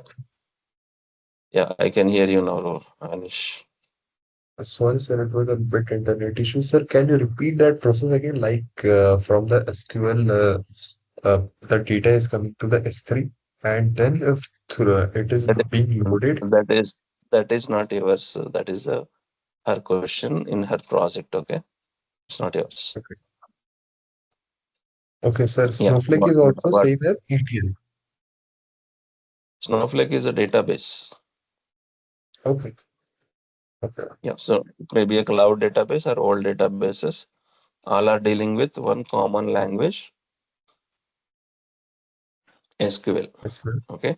So under SQL, we Yes, have sir. 5 types of command sets. The last one is DQL, data query language. Under this, we have one command, that is select. So these are the main commands in SQL. If you know these commands, means you completed the level 1 in the database 7. So we should practice all these commands. Okay. So create, alter, drop, truncate, insert, update, delete, all these things. Okay. Okay. Yeah. Let's discuss with the real time. So consider every organization is having data. So they are maintaining the data in a table format. So you can take Walmart or DMart, any kind of retail company or anything. Just you can correlate with your organization, whatever it is. So I'm just taking as a one organization is there. It's a retail market. So if I want to maintain this particular data, what are the different type of tables I need to maintain? Generally, organization means we have customers. So Walmart is a retail store. So we do have products, employees, departments, sales, offers, correct? Maybe they have different types of services. What else? So and so on, right? So many these kind of tables we need to maintain. Like customer is having what is the customer ID, what is the customer name. Hmm? So what is his other details, like what is his phone number or his email ID and so on, or last bill date. Okay, something like this. We are maintaining all this information to handle the customers details, maybe, and so on. I'm just writing some of them. If it is a product, will maintain the product ID, product name. So what is the quantity of the product, date of manufacturing, MFG date, same way expiry date, sir. So like and so on. Mhm. Employee side, we will maintain employee ID, employee name, maybe what job he is doing, and what is his department number. Same way in the department table, we will maintain his salary, employee number, employee name, salary. So from the department table, we are maintaining department number, department name, location, and so on. So sales side, we will maintain which customer ID, which product he purchased with, what is the price of it, right? How much discount we given. All these details we will maintain in the sales offer side, and so on. Like this, lot of tables will be there for your organization, and every table contains a lot of columns. So this is organization. Okay. So now out of this organization, first step is I want to create the table. I want to create the table. So how to create the table in SQL? Before going to that, so we need to understand what are the different types of data we have. So generally your data may be either integer or character or date, right? For example, you can take customer ID, maybe integer, customer name, maybe character, phone number integer, email ID character, last bill date is date format. So your data maybe falls under any one of these three formats. So we do have char and varchar also. There are two types of data types in a character: fixed character, variable character. So what is the difference between these two? For example, when I'm defining customer name, I just define the size as a 20. My customer name size as a 20. Suppose when I am filling my details, my name is Noor. So you actually given me 20 spaces to fill my name, but I'm only using 24 spaces, right? Then what about that 16 spaces? It is waste, right? In my case. So that is the problem with the char. For example, your name is 24 characters, but you are allocated only 20. Out of 24, 20 only will take. The remaining 4 it won't come. That's a problem with fixed character. Will you use it or not? Doesn't matter. It will be allocated only 20 spaces. So if you don't use, it is waste. If you want to use more also, it won't give you. That is a drawback of char. So if I'm defining varchar, varchar means variable character. Okay, for example, you define 20, my name is 24 characters. So remaining 16 spaces will be used for someone else. Instead of wasting that, it is giving to the some other person. Okay, and whenever it is required, internally it will adjust that free spaces for other people also. So which one is better? Char is better or varchar is better? Char means fixed. Yeah, so varchar is better. So most of the time we will use varchar. That's it. Comparatively, all are same. Just the logical concept. Excuse me, sir. Sir, if and whether the character size or the name is exceeding 20, so in that case, will it won't allow the extra four spaces? Yeah, if it is varchar means internally it will be just internally. If you have free space, otherwise it won't. Okay, that's what I Okay. given my example only. You define 20 for me also, but I'm only using 4. Then 16 spaces is available, right? Your name is 24. So 20 anyhow you are already allocated, The remaining 4 spaces will be used from my spaces. Yeah, okay. That is internal. Suppose if you don't have any free space, then again, same story. Okay. Fine. Yeah. So that is the how internally it will maintain the data. So better go to with the varchar. Now how to create the table. So if I want to create the table, the simple syntax is create. You have to by heart this. Okay. Create table name. Okay. Open the bracket and close the bracket. Inside this, you need to write the columns. So what is the column name I want to create? First column is my customer ID. Generally, column names don't give any spaces in the column name like this. For example, I want to give cust space ID. No, it's wrong. Okay, you have to give single field, single column. If you want to give big names, use underscore, cust underscore ID, but it should be a one word. Okay, you cannot give multiple words under the column name. So customer ID. What is the data type of it? Integer. Yeah. Customer ID space Sure. integer, comma, second column. What is the second column? Customer name I want to create. C name. It is a varchar of some size. So only for character we need to give size. Others it automatically takes. Then third column, phone number. If you want to give number and character together, Varchar only. okay. Varchar only. Address is a varchar, So, okay?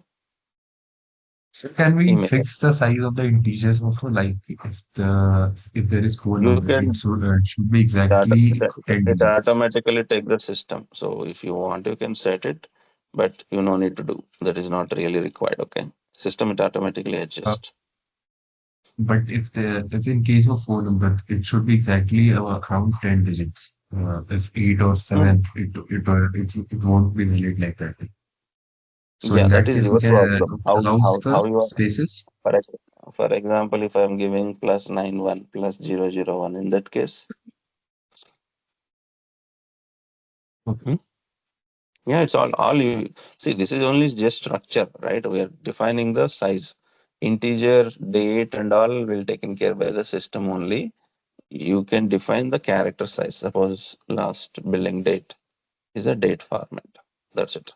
So So my like this, question is like here in the varchar we are giving the size as 30. For the integer, we can also mention size or it's not you there. can mention without mentioning also system will take care of that size. Character, you Okay. don't have any control. That is why we are clearly defining. Number will automatically taken care by your software. It may be a Oracle or it may be a Snowflake or whatever it is. That is defined automatically. Okay. So you don't need to explicitly write. That's what I'm saying. Even for the data also, you don't need to write. Only for character, we generally declare the size. If you don't declare the size also, it will take, but it will take only default as a one character. That's why we will clearly write how much maximum it will take. 65,000, some 536 is the length, I guess, in the old databases. In the new databases, it's unlimited size. That's why instead of giving you big space in your data, they are clearly defining the length of the string column. Okay? Okay. Yeah. So this is a syntax. Create table name. In the brackets, you can write column name, column name, data type, and so on. Okay. So which database you are going to prefer now? Snowflake, right? So Mm. I will show you Snowflake. So I think last time we created Snowflake account already, right? Yeah. And let me check my Snowflake account.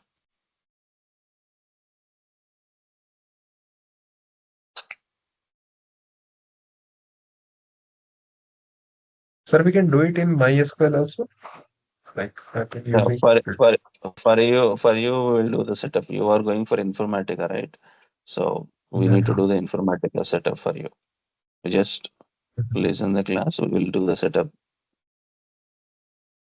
Then you can practice. Ending soon. Okay, ending so means it is there. I can log into my Snowflake.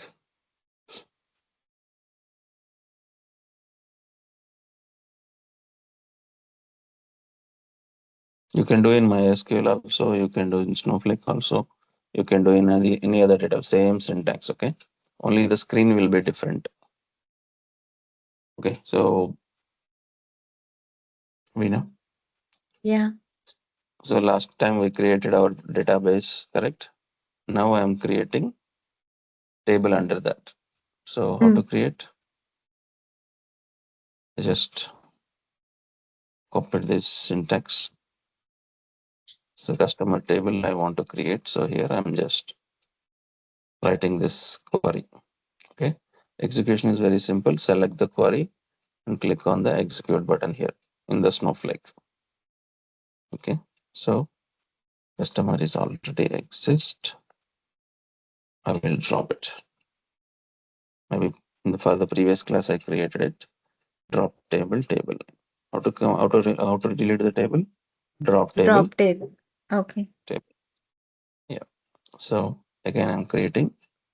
You can see the table is successfully created. So that drop table is permanent delete? Yeah, permanent delete. Okay. So this. So we have drop. I use this command. Okay. Anyhow, so first we created the table. So how to see the data in a table? Select star from table name. Table. Customer. Okay, select star from table. So when you run, you can see the output on the screen. Customer ID, customer name, phone number, email, last, bill date, and so on. Whatever the columns you want to have in. Okay, so this is I created the tables. For it may be a 3-column table, 10-column table, or whatever column. You need to follow the same structure. Create table name. In the brackets, you can write your column name, column name, data type, and so on. A number of columns. Then run the select query to view the data in that particular table and all. Yeah. So now I'm going to insert it. I want to insert the data. So syntax is insert into table name. Okay. Values. Then you need to give the values in the same order that you created. So what is the first column I created given? Customer ID. Then customer name. So date and names characters should write in the single quotes. So customer name maybe Veena. Okay, comma, phone number, so and so. Then email ID again in the character. So I'm giving some Veena at the rate some gmail.com or whatever it is. Okay, comma. Then last bill date again in the single quotes. So 2025 01 25th date. So that is the last bill date and bracket close semicolon. So this is how you can insert the record into this particular table one by one. This is manual thing, right? Manual, yes, manual. Yeah, but okay. Is it I will like come. I will come to Mhm. that point. Yeah, I understand. So record by record, this is the see we are teaching you here SQL first. Don't Yeah, go with correct. all this. Yeah. Your part. Okay. Yeah. So one record is inserted. If you want to see the data, select star from your table. So when you Mm. run this query, you can see this record is inserted. Okay, clear? Yeah. Inserted. So now can you tell me one more command to insert the Anish data? Insert into customer values to Anish, then his phone number, email address, and date. You need to write everything in the single quotes. Okay, you have to be careful with Mm. that. Sir, what if we have to write multiple data in the single format? Like if in the first you have given like for one Veena and the phone number, Gmail, and the date. And after the semicolon, we will put the only comma, then we will give the second data. Correct. That also we can. Data of the second. Okay. Yeah. Okay. So this is I just created for the Anish record and I'm running it.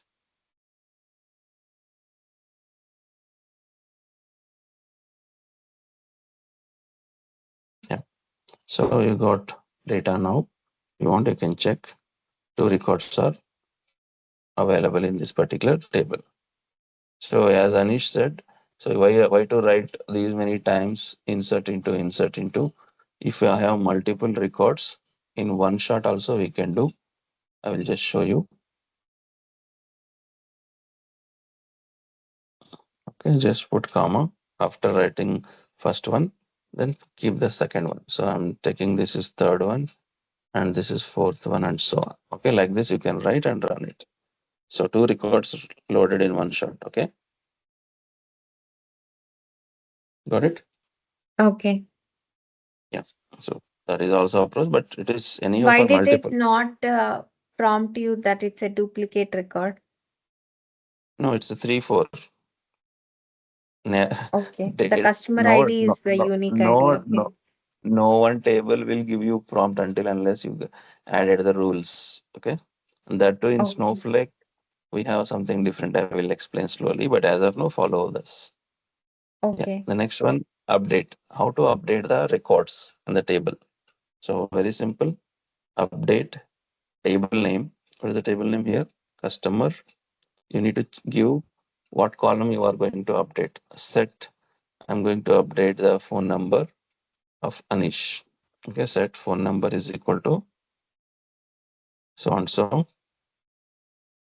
Where to whom you are changing Customer ID customer is. customer ID or customer name. So I'm changing Anish customer ID as it second one. So cust underscore ID is equal to 2. So only this record will be updated. If you see the data, Anish phone number is changed to now so and so number.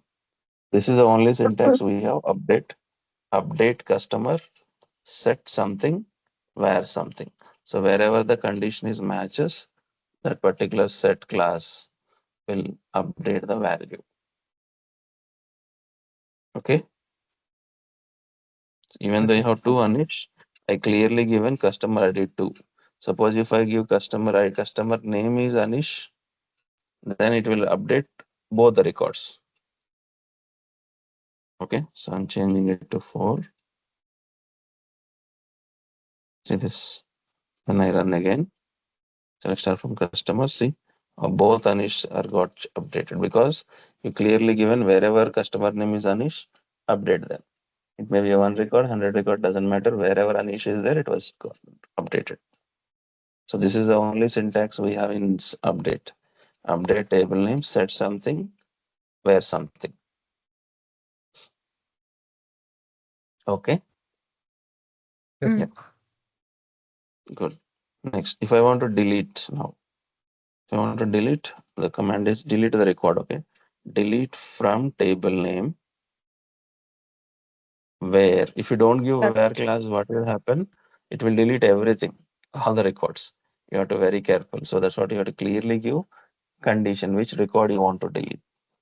Okay, if you don't give where Customer class, name it will equals delete everything. Yeah. So if I give maybe I want customer ID 3, I want to delete only one record where customer ID is the 3. So one Vina will be gone. So when I run again, this what is the shortcut I'm running? I can use I have to run. Actually I have to select the query and click on the play run button. Otherwise, what I'm doing, Control Enter is the shortcut. So whichever the line you want to execute, keep the cursor anywhere in the line and press the Control Enter. Okay, that's what I'm Okay. doing. Control Enter shortcut. So it's And the instead of same in all database like no, MySQL, this is in Snowflake. Snowflake. Okay. Yeah. So you can select the query and click on this button, two-step process, or else shortcut, Control Enter. Okay. So you can see now one Vina is gone. So because you deleted only one customer ID, like this, based on your condition, the data will be deleted. So these three belongs to your DML, data manipulation. Insert, how to insert the data, how to update the data, and how to delete the data. Okay. So while inserting, some people don't want to give their phone number. So for example, now again I'm inserting. So one more record. So there is a student 5. Her name is Sita. So she don't like to give her phone number. What to do? Null. Not Yes. null. Whenever you don't want to put some values, use null. Instead of completely removing that entry, suppose if I remove the complete entry and I'm typing this, executing this, it will give you error. First, we are expecting 5 values, but you entered only 4. So instead of like this, use null. So it will create the record with null entry. Okay. So this is also you can remember. Otherwise, some people don't like to use null. In that case, what I have to do, I have to write clearly which column you want to insert. So insert into customer. Here I have to write the column names. I want to give customer ID, customer name, and just phone number. Other two columns I don't want. So in this case, you no need to use null. So I'm taking this time 6 Ram and phone number is so and so. Is it okay now? This approach? Yeah. So instead of using null, I'm only inserting some few columns. Suppose if you don't write the column names, what does that mean? You are entering into the all the values in that particular table. So if I, in this example, I am giving only specific column. Actually, you have four, 5 columns, but out of So 4, 5 what columns, will yeah, it insert into the it will leave blank yeah, same null. in that cell? Remaining will go as a null. See It will this display null or okay, by null only, default it comes as null. Okay. null. Only the way of presenting that command is different, but it is same. So out of 5, I'm just Sir, inserting 3 columns. Hmm. sir, what if in the instead of name, it has given only space? Space is also, I think, acquiring this. It's not a space, it is a null. I know. Null I'm means saying, sir, hmm, sir, like where you have given the Gmail like Veena at the rate gmail.com. Instead of that, I have only inserted three, four spaces like. So, hmm. will it also acquire memory?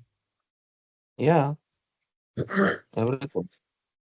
Everything will take. Yes, sir. Only null is not occupying the memory. Remaining anything will take. See Okay. this. So this time 7 Sita. So here space. The difference you can observe.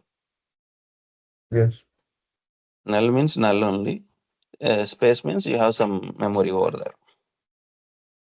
Space is a character here.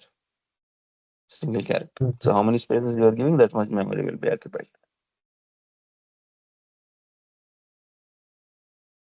Yeah. So these are the basic DDL and DML commands, and we discussed one select query as of now also. Then drop also we understand hopefully. So drop means you are deleting the table permanently. So in interviews they may ask you one question: what is the difference between drop, delete, and truncate? So this is the first interview question as of now, from the interview point of view. Drop, delete, and there is another command called truncate. So what is the difference between these three? So what is delete is doing? So delete is deleting The specific rows, row. right? Based on Row. the condition. Yeah, Mm. it removes, okay, data, or you can say rows based on condition, whatever the where class you given. And the main advantage with this approach is we can roll back, means we in the sense administrator. So whoever is working into the organization as admin, so that person can have opportunity to roll back. It's like a normal delete in your Windows. If you delete any file, it will go to the recycle bin, right? From Trash. recycle bin, we can restore. So the delete is like that only. It is not completely deleted. It is deleted from your table, but placed somewhere else. So the administrator will can roll back and truncate. Suppose truncate, what is the syntax? Truncate table, table name. So for example, when I say truncate table, table name, this is the syntax. When I run this, all the data gone automatic, complete data will be deleted from your table. See this, now no data in this table. So what is truncate is doing? Truncate will remove all the rows from your table. And the worst part is we cannot Roll back. roll back. And here you cannot write where condition. So I can write where class. No. Truncate don't have option. Truncate syntax is truncate table, table name. That's it. It will blindly delete everything. Yeah. And Sir, what delete if can delete. instead of drop instead of truncate, we can also use drop. So what is the major Yeah, I'm coming difference? that. Column I'm names will coming. remain. So you can I'm add, coming to it. So you can see this truncate table, table name. Yeah, and you can see the structure, right? At least data is gone, yeah, but you can see the column. structure. But Mhm. when I do drop, so what it will do? Everything It is will not gone. only, yeah, table also gone, data also gone. So when I run this query now, select, it will give error because you don't have table. Okay, why? The drop is completely deleted. So it will remove data and definition also permanently. Okay, and no way to roll back, first of all. No way to roll back. It is gone. It's completely gone. So that's the difference between these three. In interviews, they will ask you. Delete means it is just deleting the rows or row or rows based on the condition that you are added. And we can roll back. Means admin, at least admin can roll back the data if you want. Drop and truncate, we cannot roll back. Truncate is just removing all the rows. Drop will not only removing the data, it will remove definition also permanently. That is the difference. Okay. So just start with this. For you, Anish, I think I will connect with you in the afternoon how to set up your Informatica in your laptop. Okay. Hello. Yes, sir. Standard RDBMS like Oracle, SQL Server, MySQL, or if you come to the latest cloud databases like Snowflake. So all are doing the ultimately same job. So how to handle the data, like how to store the data and how to process the data. So to do this, we have so many technologies available in the market. So like Oracle, MySQL, SQL Server, these are the main ones just for the list. And now the latest in the market, Snowflake, BigQuery, all these things also playing. So what is the major difference between this old databases and conceptually all are doing same, but so this databases, the old you can say Oracle and all, they have limited storage and performance is comparatively with the cloud databases, they're having low performance, you can say, okay, and little costly, maintenance also little costly, and they're able to handle only structured data. So these are the limitations when you compare with the recent technologies, that is Snowflake kind of things. So in Snowflake and all, you can store unlimited data. It will give you high speed than previous technologies, and it is comparatively with other old technologies. This is costly wise very cheap, and this can be handled structured as well as unstructured data. And one more main point in the latest technologies are like, so the old technologies are dealing with the row format. So let me write here row row level operation. You can say row level operations. So these people will do in a row level style. So whereas Snowflake and all will do column level operations. So what is row level? What is column level? This terminology we need to understand. That's what the main point. It's like a theory class, little bit elaborated theory, but you need to understand the terms and keep this in your brain because it is very important because all are doing same. Maybe your Nokia mobile also doing the same, Samsung mobile also doing the same, and iPhone is also doing the same. But which one is better? We should understand now because we have something to compare. Previous technologies are also good, nowadays technologies are also good, but which one is giving better result in a quick time? That is our main final conclusion that we have to prefer. So the main difference from the operational point of view in old databases, they deal with the row format, and Snowflake and other cloud databases are dealing with the column oriented. Okay, so what is Snow row format and column oriented means? You can simply see this. I'm taking some Excel. So for example, I have some employee table or student table. Okay, so student number, student name, and we have some marks. Okay, and maybe I can take address of the student and his branch, which branch he belongs to, and what is the rank of that particular guy. Okay, so like this, I have some students, one, some name, some address, some Bangalore. So he belongs to MCA, rank maybe for 30. Okay, like this, I have some data. So now consider this is the data I have. When I ask something to this database, okay, when I ask something, what are the tables, what are the student list I have in my tables? So then what it will do, it will go each and every record like this. This whole record will be selected and it returns to the user record by record, first record, then second record. Like this, it will pick and it will give you. So that is the old style row column.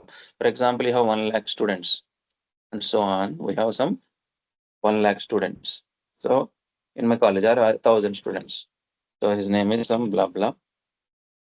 Okay, so his belongs to Bangalore and his belongs to MBA and he is some rank is some number. Okay, so now when I ask how many students are there, I want all the students information means what it will do. It will pick record by record, record by record, record by record, record by record, and record by record. So how many times it will run? 1,000 times this query will run, and it will pick all the data. It will pick all the data for you. So how many times it is running? 1,000 times. Okay, so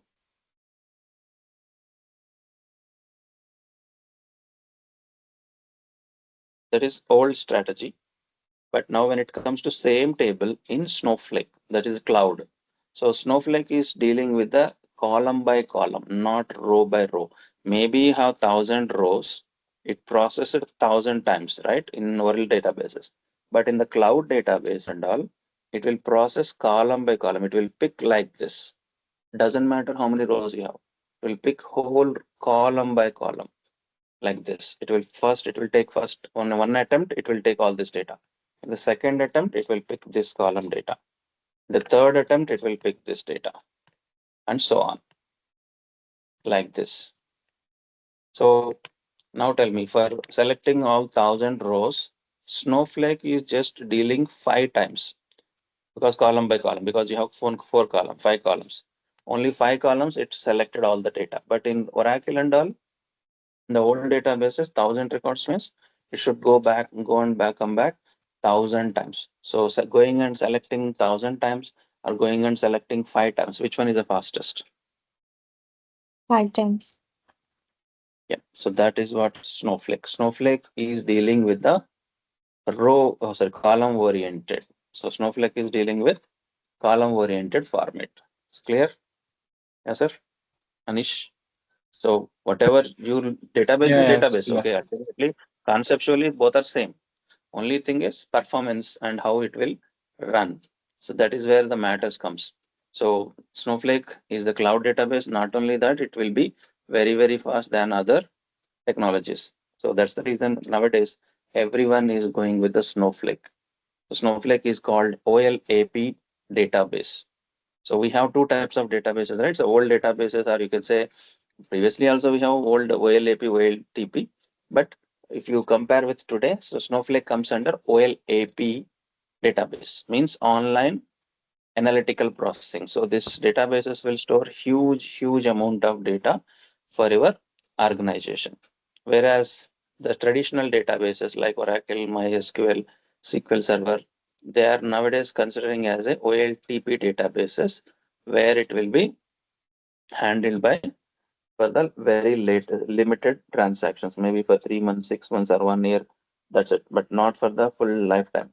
So OLAP is having huge amount of data you can easily handle across any system. That is where this particular OL Snowflake is coming up. So I'm just sharing. Yeah. So that is the major difference between normal databases and Snowflake database. So which one you like, you can take it, but both are doing ultimately same answers. But the how they are doing is a little different. So we need to understand what is OLTP, what is OLAP. What is OLTP? Online analytical Transaction. processing. Yeah, OLAP OLAP. is online analytical processing. OLTP means online Trans- transaction. Means so if you are considering any particular database as a OLTP, that database contains only current data. Only current data means very limited data. So whereas in OLAP, we will maintain full history plus current data. Both we will maintain full history and current data. Both will be maintained, and you can call OLTP is the detailed data. You can call it as a detailed data, all the full transaction. And whatever data we are maintaining in OLAP, we are going to call it as a summarized data. This is a detailed data and this is summarized data. And one more words. So whatever data we will maintain in OLTP, this may or may not contains duplicates. OLTP contains duplicates or not? Uh, Maybe, OLTP sir, contains. no, because there are primary key that may differentiate between them. Like in the MySQL, there is a Okay. primary key Okay. function that. Just take the real time. For example, I'm the customer. Okay. Uh, can I visit the store 3 times per day? Yes, sir. Can I? Yeah. Is there any issue? Yes, sir. No, Is there sir. any issue? No, No, right? no, no, sir. So Hmm. no, right? So automatically is it a duplicate then? I visited 3 times per day. So the record 3 times my record is created. Correct. Hmm. Yes, sir. So will you consider this as a duplicate or not? But maybe, sir, the timing would be different. That may differentiate, That's like. okay, but you only said primary key, right? Customer ID is same. I'm the same customer. Customer Yeah, ID is yeah, yeah. same. Yes, I sir. visited thrice, so Yes, three sir. times you got the record Uh-huh. in the OLTP Uh-huh. because it's detailed data only, current Uh-huh. data only, right? So now it is a duplicate or not? Uh-huh. Yeah, it may get Hmm? duplicate. Like, yes, yes, Yeah. sir. So if you are taking only one column, definitely means customer ID is only one column you are focusing, then it is a duplicate. But as you just now said, there is a time. Maybe I visited 3 times in a day, Mm, but time is different. Maybe I purchased the product is different. Maybe I purchased the same product even though time is different, right? So then you can't say this is a duplicate. So no duplicates allowed here. Okay, no duplicates. Generally, there is some difference between time frame or any one of the column value will be different even though you have the same entries 2 times. So if it is a completely duplicate, then definitely it won't accept anyhow. No duplicates. Can I, because it's having only current data. So when I'm maintaining full history in the OLAP, so will duplicates will be accepted here?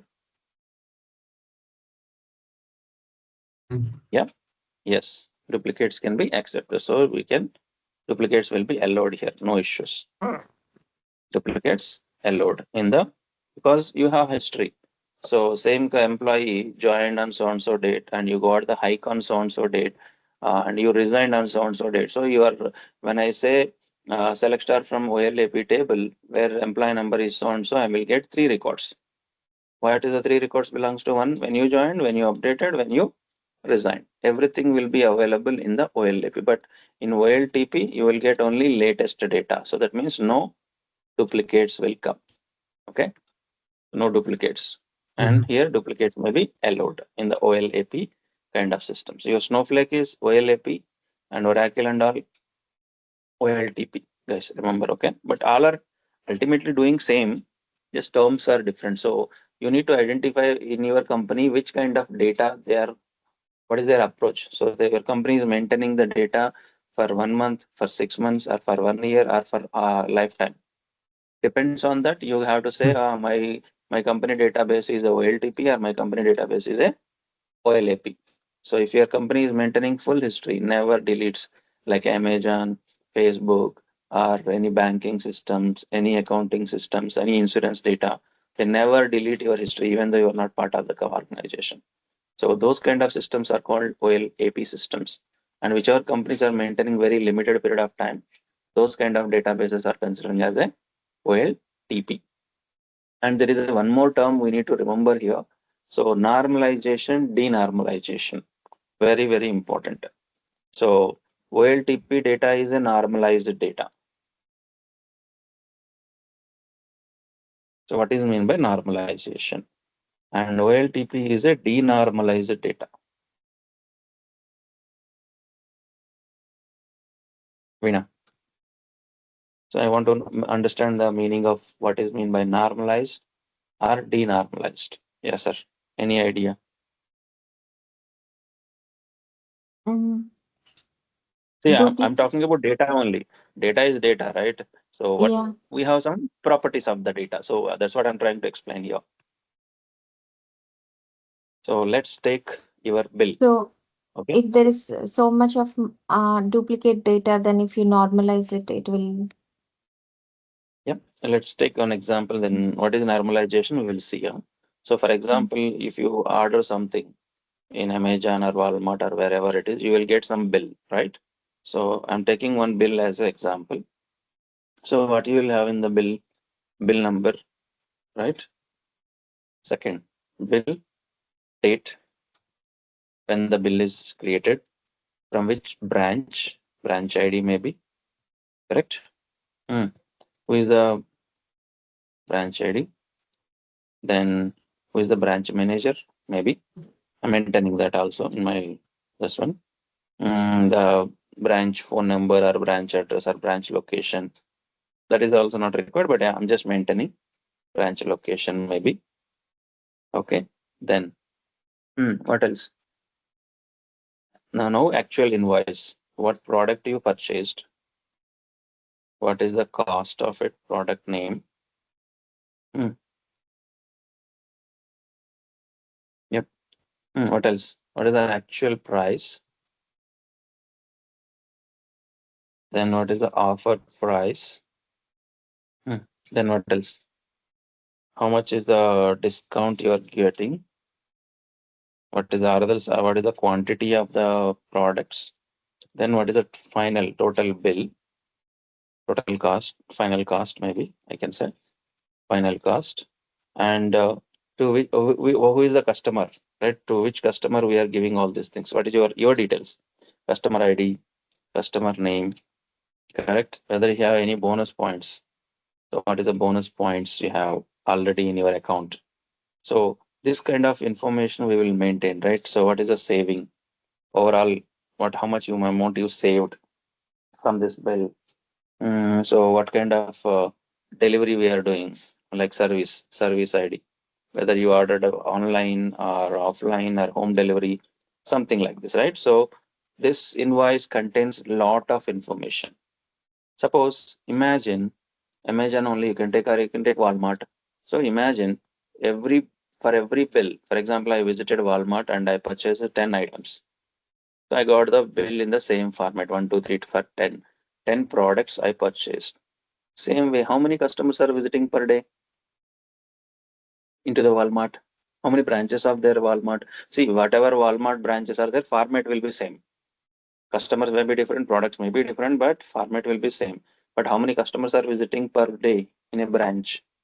Can I take 1,000 customers in a branch?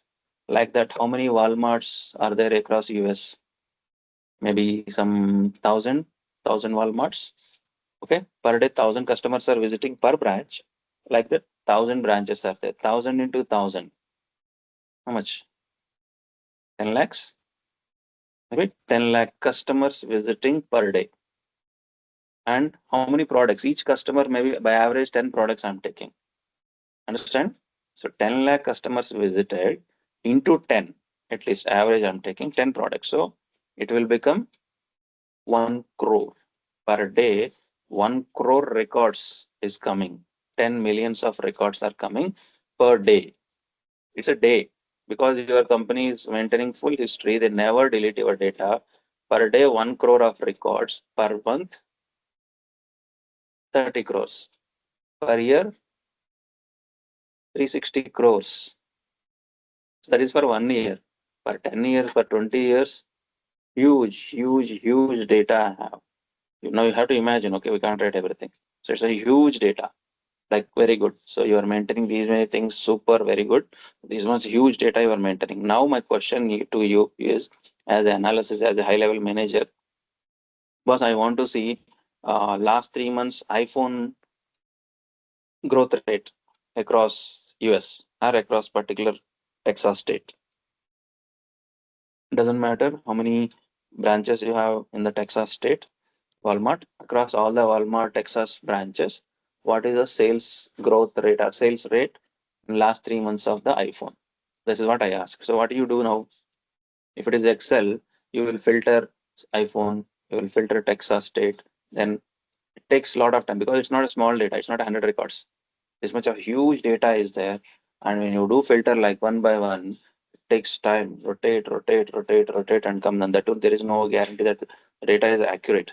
So what you have to do is you are writing the query, right? Select star from this big invoice table where iPhone is the product is name is equal to iPhone and date is equal to below today minus 3 months data and state is equal to Texas or whatever. So based on your logic, means based on your the location codes and all, you will write all those things. So it takes a lot of time because it's a clumsy. It's not that easy to pick up the data from this which are big tables. So hmm, that is called normalized or denormalized. This kind of Denormal. data is called denormalized. So it is a data only, good data only, but because of the huge so many columns, so much of data, your performance will be go down and it is not easy to understand the data in an easy way. So to overcome this, we are going to convert this denormalized data into normalized format by dividing into small table with some relations.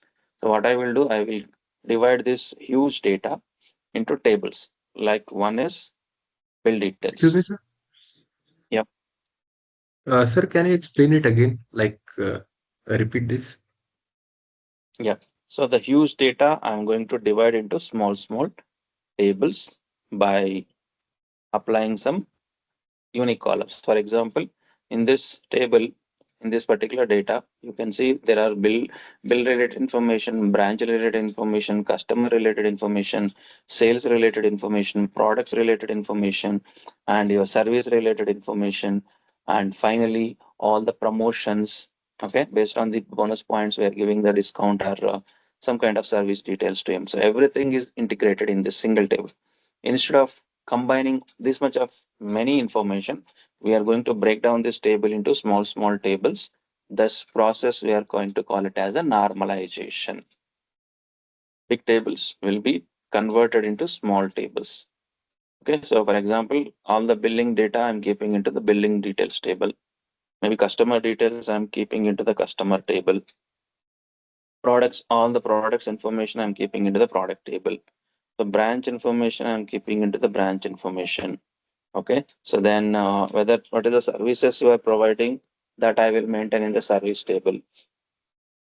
Okay, so any offers? What are the offers you are providing based on the customer bonus points? So we are providing the details into the offer.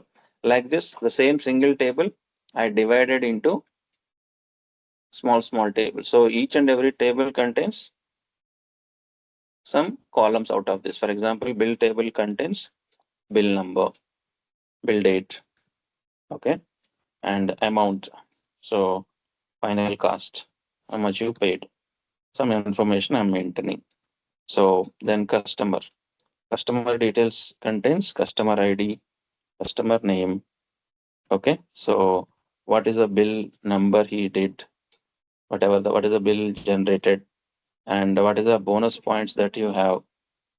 Okay, all this information, only customer related data. So if you observe, if you take two tables, what is the common column here? Bill number. There should be a common identifier in between the tables. Like if you are taking product table, so product ID, product name. Okay, so then I can say actual price, then offer price, quantity, then which customer is purchasing these products, which customer is ordered this particular product, customer ID. Okay, so that if you observe customer and product, what is the common column? Customer ID. By using this columns, we are creating the relations. Okay, so branch, suppose if you take branch table contains branch ID, branch name, branch manager, okay, branch location, okay, like this. So under which branch, which product IDs we have, like product ID. So I can keep, okay, which product contains under which branch. So that way I'm creating the link in between. So like this, the big table is now divided into small tables, and there should be a common identifier between the tables. With that, generally organizations will create the relations. This whole design, we are calling it as a schema. What is the main term? Schema. So let me draw in a diagram. So instead of big tables, what they will do, your data will be divided into small tables like this. But all consider it's one table. But how, why they are dividing these big tables into the small table? Because it's not easy to get the data from the big tables. So that's why they will break down and they will create the relations like this. So whatever design it is. So which two tables are connecting? We don't know, but still they are able to connect. So this is a schema I have, and maybe I can create the link one more so that all will be combined. See this. So like this, all the tables. How many tables are there in your organization? All the tables are connected each other with a proper relation. This whole design we are calling it as a schema. Schema means what? Collection of tables with proper relations. That is what the meaning of RDBMS. Relational Database Management System is nothing but schema. So schema means collection of tables. Again, so people will call the tables with two different terms. Generally, tables we generally use in the real time with the two terms. Okay, so you can say tables are referred with the name called fact table and dimension table. Especially Anish, you need to understand this, very important, because this is the ETL part. So we are, schema means what? Collection. So we are generally we don't maintain the big tables in any organization. If you are maintaining big tables, every organization will be having only one table. Everything because you are maintaining the same table. So why we are dividing this? Because when I ask something on this big table, it takes a lot of time to retrieve. Just don't consider like 100 records. Just imagine like a Walmart. One day, 1 crore, 10 years. How much data? I want 2023 iPhone sales information. Then how much time it will take to go and pick up? Like that, you have to imagine. That is the performance. It will be very slow on the huge data. That is the reason that is called denormalized data. So to overcome this problem, they will divide your data into normalized approach. So how they will do? So this process, denormalized data. So by applying some normal forms. So it's not really important to know all the normal forms, but just now we discussed, right? So I just divided this big table into small table. On what basis I divided? Based on the subject. Yes or no?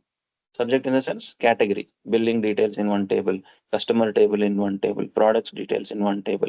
Like that, I divided this data into group by group, or you can say subject by subject. Technical term is subject. Okay, or you can call it as a data mart. Each and every table we are calling it as a data mart. So this is your data warehousing table, big table. But we divided this big table into small pieces called data mart. So you have to use these terms in a different ways. There is no specific approach. Some customers will use some different names. So data warehousing. What is data warehouse? Data warehouse means it's a place where you are keeping all your data, collection of data in one place.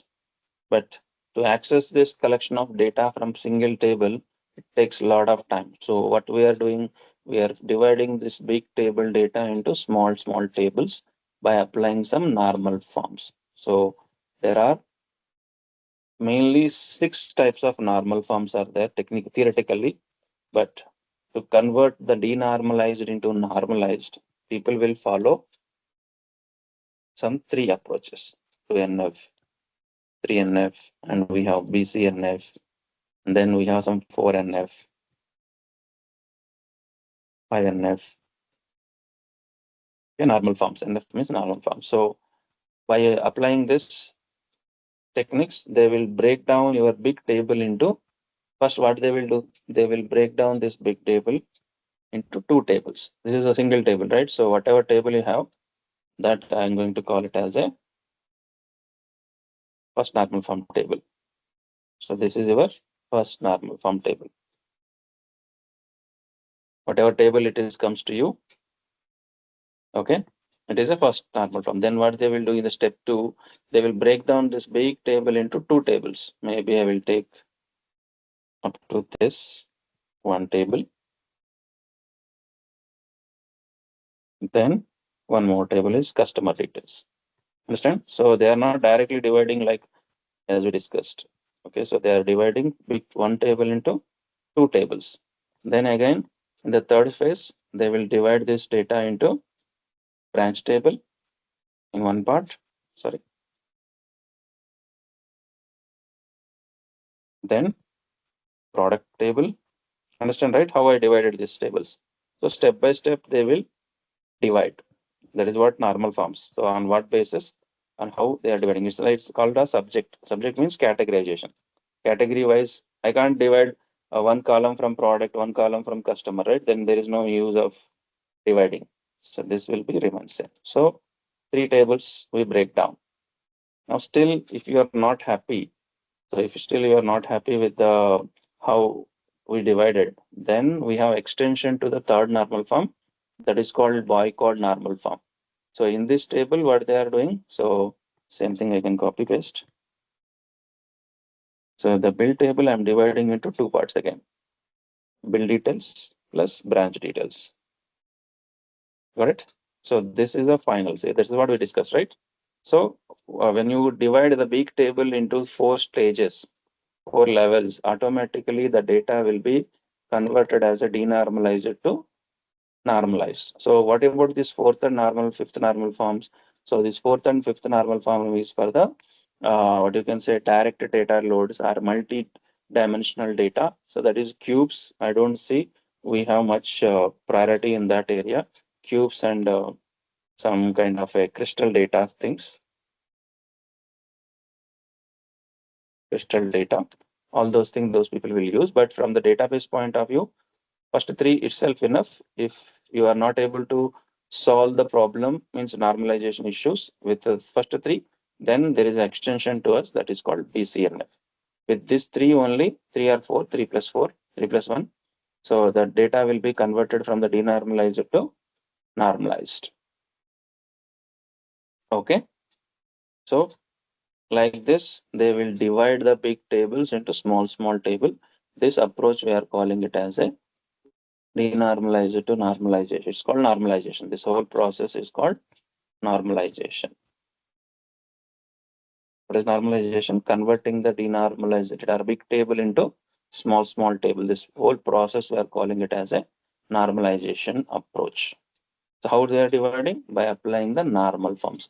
You want clear in detail theoretical approach, then please just check in ChatGPT. So they will give you clear information. So what is normalization?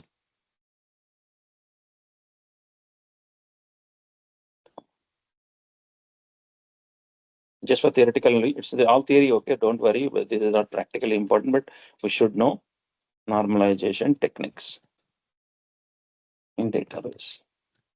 So they will give you clear theory, what is first NF, second NF and all. So if you are anyone interested, you can just read it.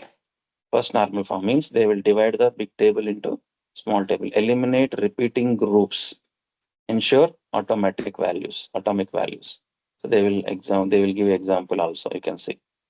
Okay, so like this, the big table will be separated into small tables. Second normal form, remove partial dependencies. Any dependencies are there, they will remove it. Maybe third normal form, remove transient. So just meanings, I'm not really clear. See this. So you just take the data and how the data will be separated into multiple tables. That is what our important point. And if your problem is not solved with first three normal forms, then go for the BCNF. With this, 100% will be solved. Then fourth and fifth is not for our regular databases. This is for multi-dimensional, say this multi-value dependencies are. So this is for cubes and all. So we don't generally follow much. So first three normal forms are enough to know the terms, and no one will ask you how they are dividing. So based on your big table, you need to separate them into the subject oriented. That is what the normalization. Subject oriented means categorization. Whatever big table you are taking, you have to break it into the categories: branch table, customer table, product table, whatever data you have in that. Okay, hope you are following.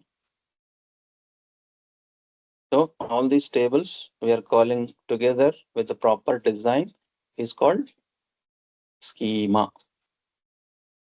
Okay, so when you said tables, again, people will use the terms called fact table, dimension table. You are just now created this, right? So these are tables, but some tables we are calling it as a fact tables. Some tables we are going to call it as a dimension tables. So we should know what is star schema, what is fact table, what is a dimension table here. Anyone have any idea what is mean by dimension table, what is meant by fact table? So for example, you can take this table only. Okay, there is another table that we missed. So billing table, right? So we didn't maintain the billing details. So billing means what is the bill ID? What is the bill amount? Yep. So some from which customer we got this bill, something like this. So we have this many tables, right? So out of this, who is the fact table? Who is the fact table? Who is the dimension table in your list?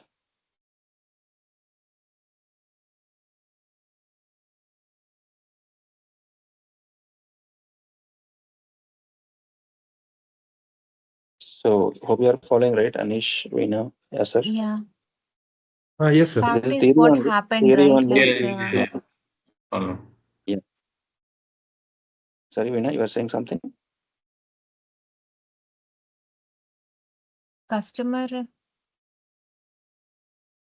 Which one you will consider as a fact? All are tables. I'm also calling table, you are also calling table, but tables are two types: fact table, dimension table.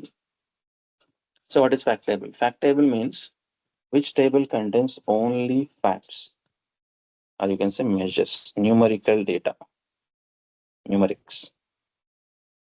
Whichever table contains only numerics, that we are calling it as a fact table, or else we can call dependent table called as a fact table. Dependent. So now tell me which one is the dependent table out of this list? Dependent means it is not coming directly, it is coming from someone else. Sir, the So customer is a, table. customer Customer is a table, the dependent bill or not? number. Yeah, customer is dependent upon the bill table, bill No. details The that you bill got. number is the link here. Because the Bill bill number is a number, link. Bill number is a link, connection between the two tables. So customer is a dependent or independent. Suppose you have store, the customer is dependent. No, right? Customer will come. If Independent. you want to come to the store, he will come. Otherwise, he don't come. He's not a dependent. He's an independent guy. If you want, he can come. If you don't want, he don't. Yeah. Product is a fact is dependent. fact No, table, right? sir. Product is dimension. Yeah, independent table. Very good. So branch is also independent. Service also independent.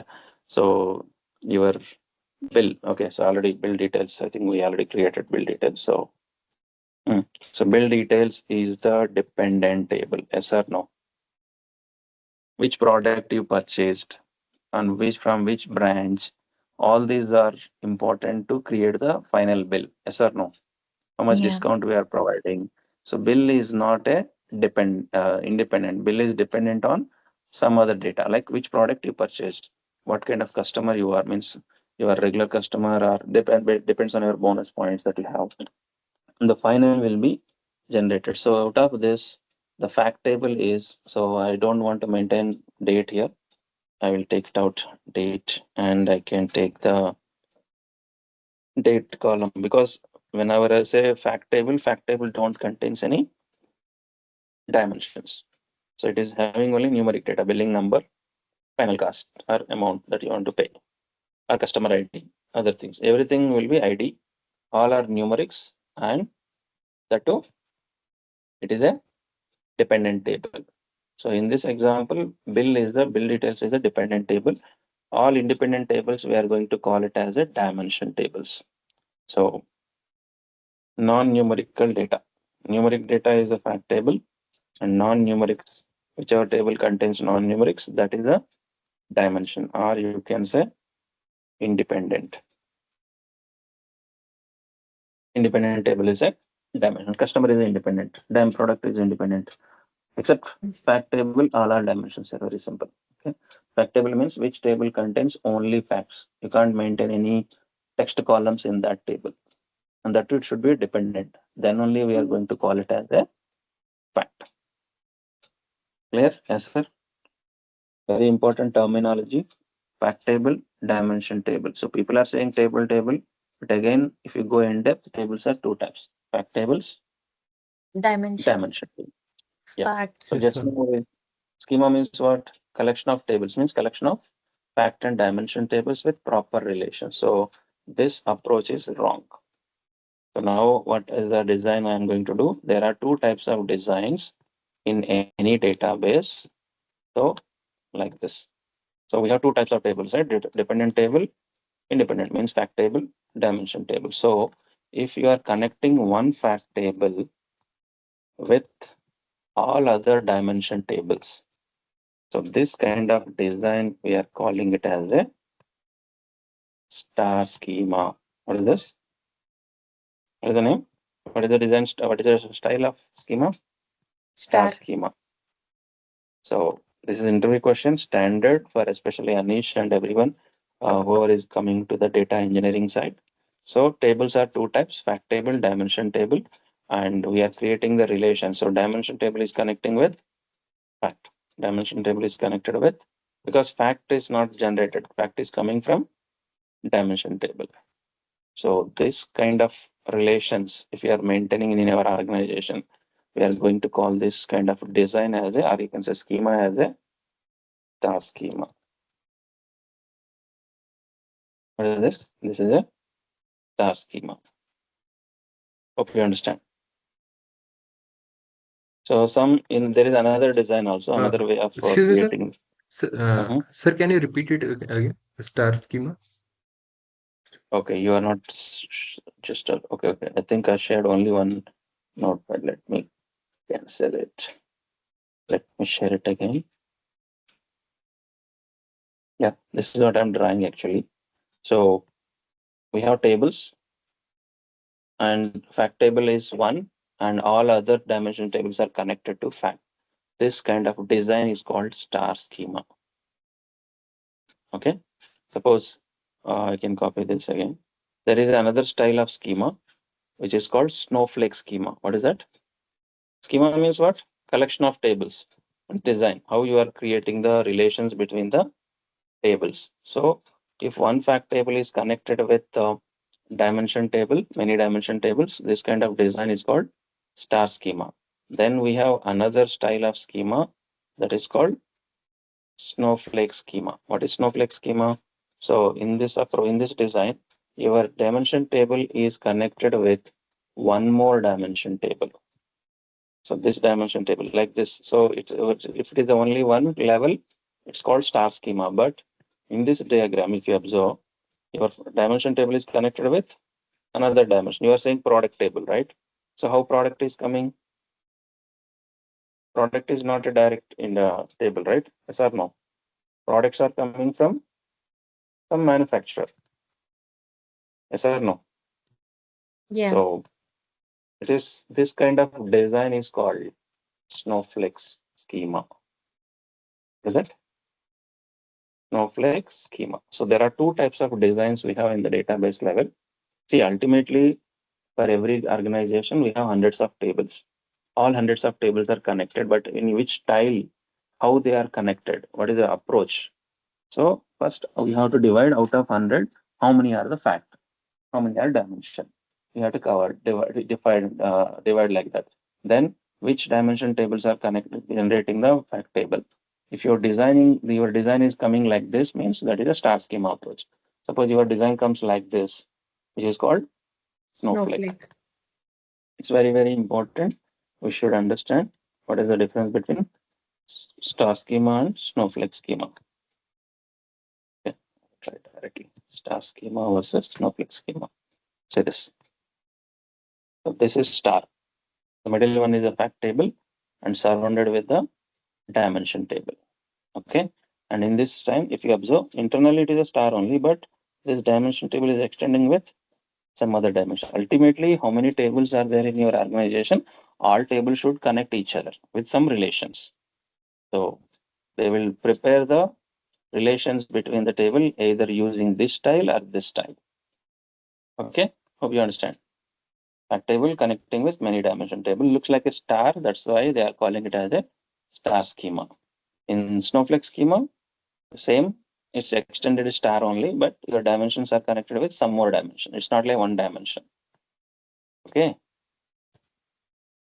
Following? See this. Okay. If you Sir, but observe how internally, can it we is, differentiate, sir, how yeah, can you we have to see this. differentiate that a particular table is a fact table, that the every column should not be should be dependent on the other column of the table? Like, This is what I'm saying, right?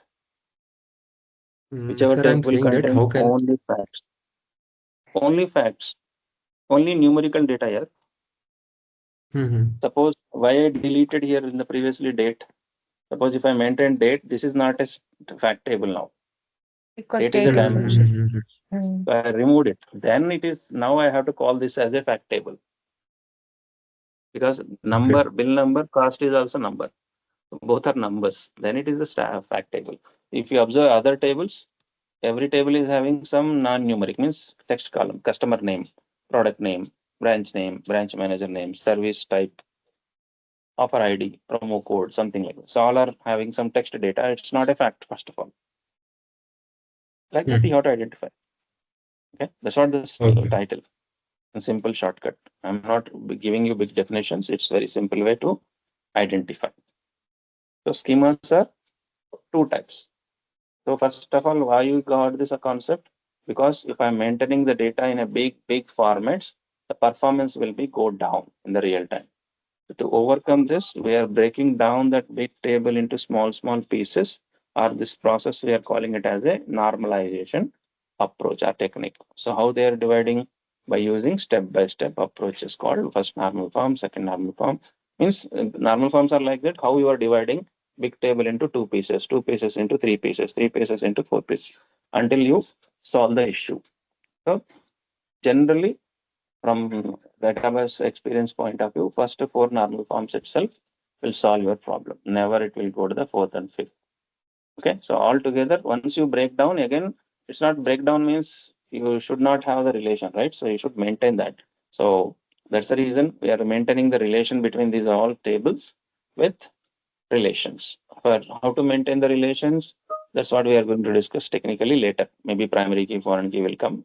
That story we'll talk about in the next classes. Okay, but how many ways they will design this? How many ways they will create the relations? There are two styles. So schemas are two types. Tell me, how many types of schemas are Star there, sir? and Snowflake.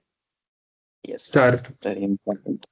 Star schema, star design, or snowflake design. Snowflake, don't consider this Snowflake schema and Snowflake is different. Snowflake is a product software name. Schema is a Yeah. name. It's a word, a general word. Okay. Don't mix up. Snowflake is a product. Snowflake schema is a design, style of Yeah. creating the relations. Yeah. What is star schema? One fact table connected Many with dimensions. many dimensions. If your design is like this, then we are calling it as a star schema. So what is Snowflake schema? Is nothing but extended star schema. Means dimension table connected with another dimension table. So this kind of design is called Snowflake schema. This is star schema. This is Snowflake schema. We can take any example also like this. This is star. Example you can take sales. Sales is coming from product, state, customer, store, and date.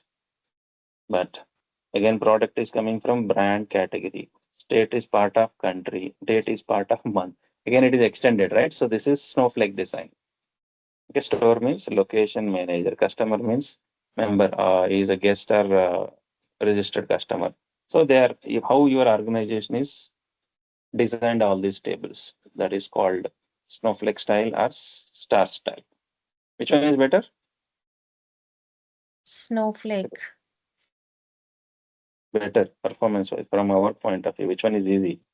See this. If you take this example, your factory sales remaining all are dimension, but it's not directly connected. See, they're directly connected up to this only, right? Up to this is a star schema. Sales is connecting with, say, customer, date, store, product. But again, customer is connected with some more dimension table, some more dimension table. Altogether, it is a Snowflake schema. Okay, but which one is better from the technical perspective? See this fact Snowflake. table. No, star is fast. No, you have only one layer. You no need to go back, go back, go back. No, right? How many backs are there? We don't know. So star means it's just a straight layer, right? No confusion. We can directly take it as a one layer. But here, your dimension table is connected with one more dimension. That dimension is connected with another dimension. So how many layers But are if you there? have huge data, then you have to use Snowflake only, right? No, performance I'm talking about. Yeah, that's true. Whatever you're saying, there is no option. Suppose here in this diagram, you can see some 7 tables. I can't make it this as a star schema, right? There is no way Yeah. because dealer is coming from another table. So obviously you need to go Snowflake. But Mm. performance wise, best one is star. Speed up. Okay, but if you don't have choice, then nothing you can do, right? You have to go to the Snowflake only. This is real time how they in this particular database they have some 20 tables maybe. All tables are connected like this. This is a fact table. So surrounded with so many dimensions, but not directly. It is multiple layers are there. So it is a Snowflake schema. No way to skip it. Okay. So this is also Snowflake, but internally this is star. Item is extended to the brand, location is extended to the state, time is extended to the month. It is a Snowflake. Based on how many tables are there, how you are creating this design, all this matters. Okay. But ultimately, who will do all these things in real time? So it's not your duty. Okay. So there is so many roles, so many people will be there in to maintain the database. We do have Mm. some person called data modeler, data architect, you can say architect. Data Okay. Wrangler. No, data architect, data modeler. So these people will do all these designs. See, for example, if you want to build your house, who will actually plan your house? Architect. Architect. Architect will design everything on the paper, right? So this is your house plan. Based on the plan will be construction, civil engineers will be constructing your data. So you are the construction engineers, but how many tables are there? Which table to which table we need to relate? All this design will be done by architect. So your role is database developer, means construction engineer. You are the civil engineer who is constructing the house, but design is given by architect. So the same here. If you are maintaining the data in a tables, means how many tables are there for your for your organization? Which table is creating the which table? So all this design is taken care by the data architects.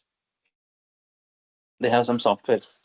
They're also maintaining, creating these designs by using some softwares like Erwin. These are softwares. It's not our duty. Just for your heads up, I'm giving ER Studio. By using these softwares, different softwares, they will design this star schema or snowflake schema. Hope you understand. So it's not our duty. So this design, right, whatever you can see on the screen. So it's very difficult, right? So which table is going to which table, lines and all called relations. So this whole design is taken care by the data architects. So once the design is ready, you know how to create the table commands, how to create the relations, all those things you are going to do. Okay. So that is what your duty will come in the next classes.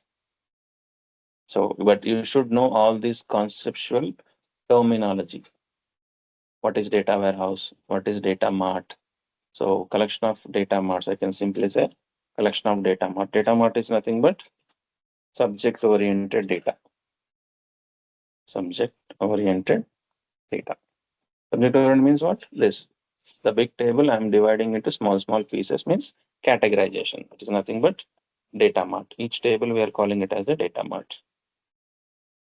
Fine. So by adding all these facilities, we have to consider our organization is structured, well organized to maintain the data. Clear? Yes, sir. Anish. Yes, sir. Yes, sir. Yes, sir. Yes.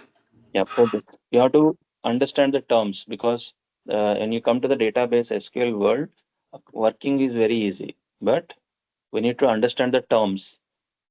So maybe I don't want to confuse you, but I will tell you some other words. Some people call tables with a different names also. Tables are two types: parent table, child table. I will call table as a two different names, not only fact and dimension. So that is a different approach of looking the tables. This is another approach of looking at my tables. So or else some people will call parent table as a master table. Sometimes some people will call child table as a detail table. Names are different, but table is table. Okay, ultimately table is table, but names are different. I like to go with parent table. Maybe you like to go with a dimension table. It's anything is fair. No, there is nothing wrong in this, but the way you are taking is you need to observe. So whenever I'm creating two table relations, right? For example, I want to create the relation between these two tables. Okay, just for example, I'm taking. So I have two tables. I want to create the relations.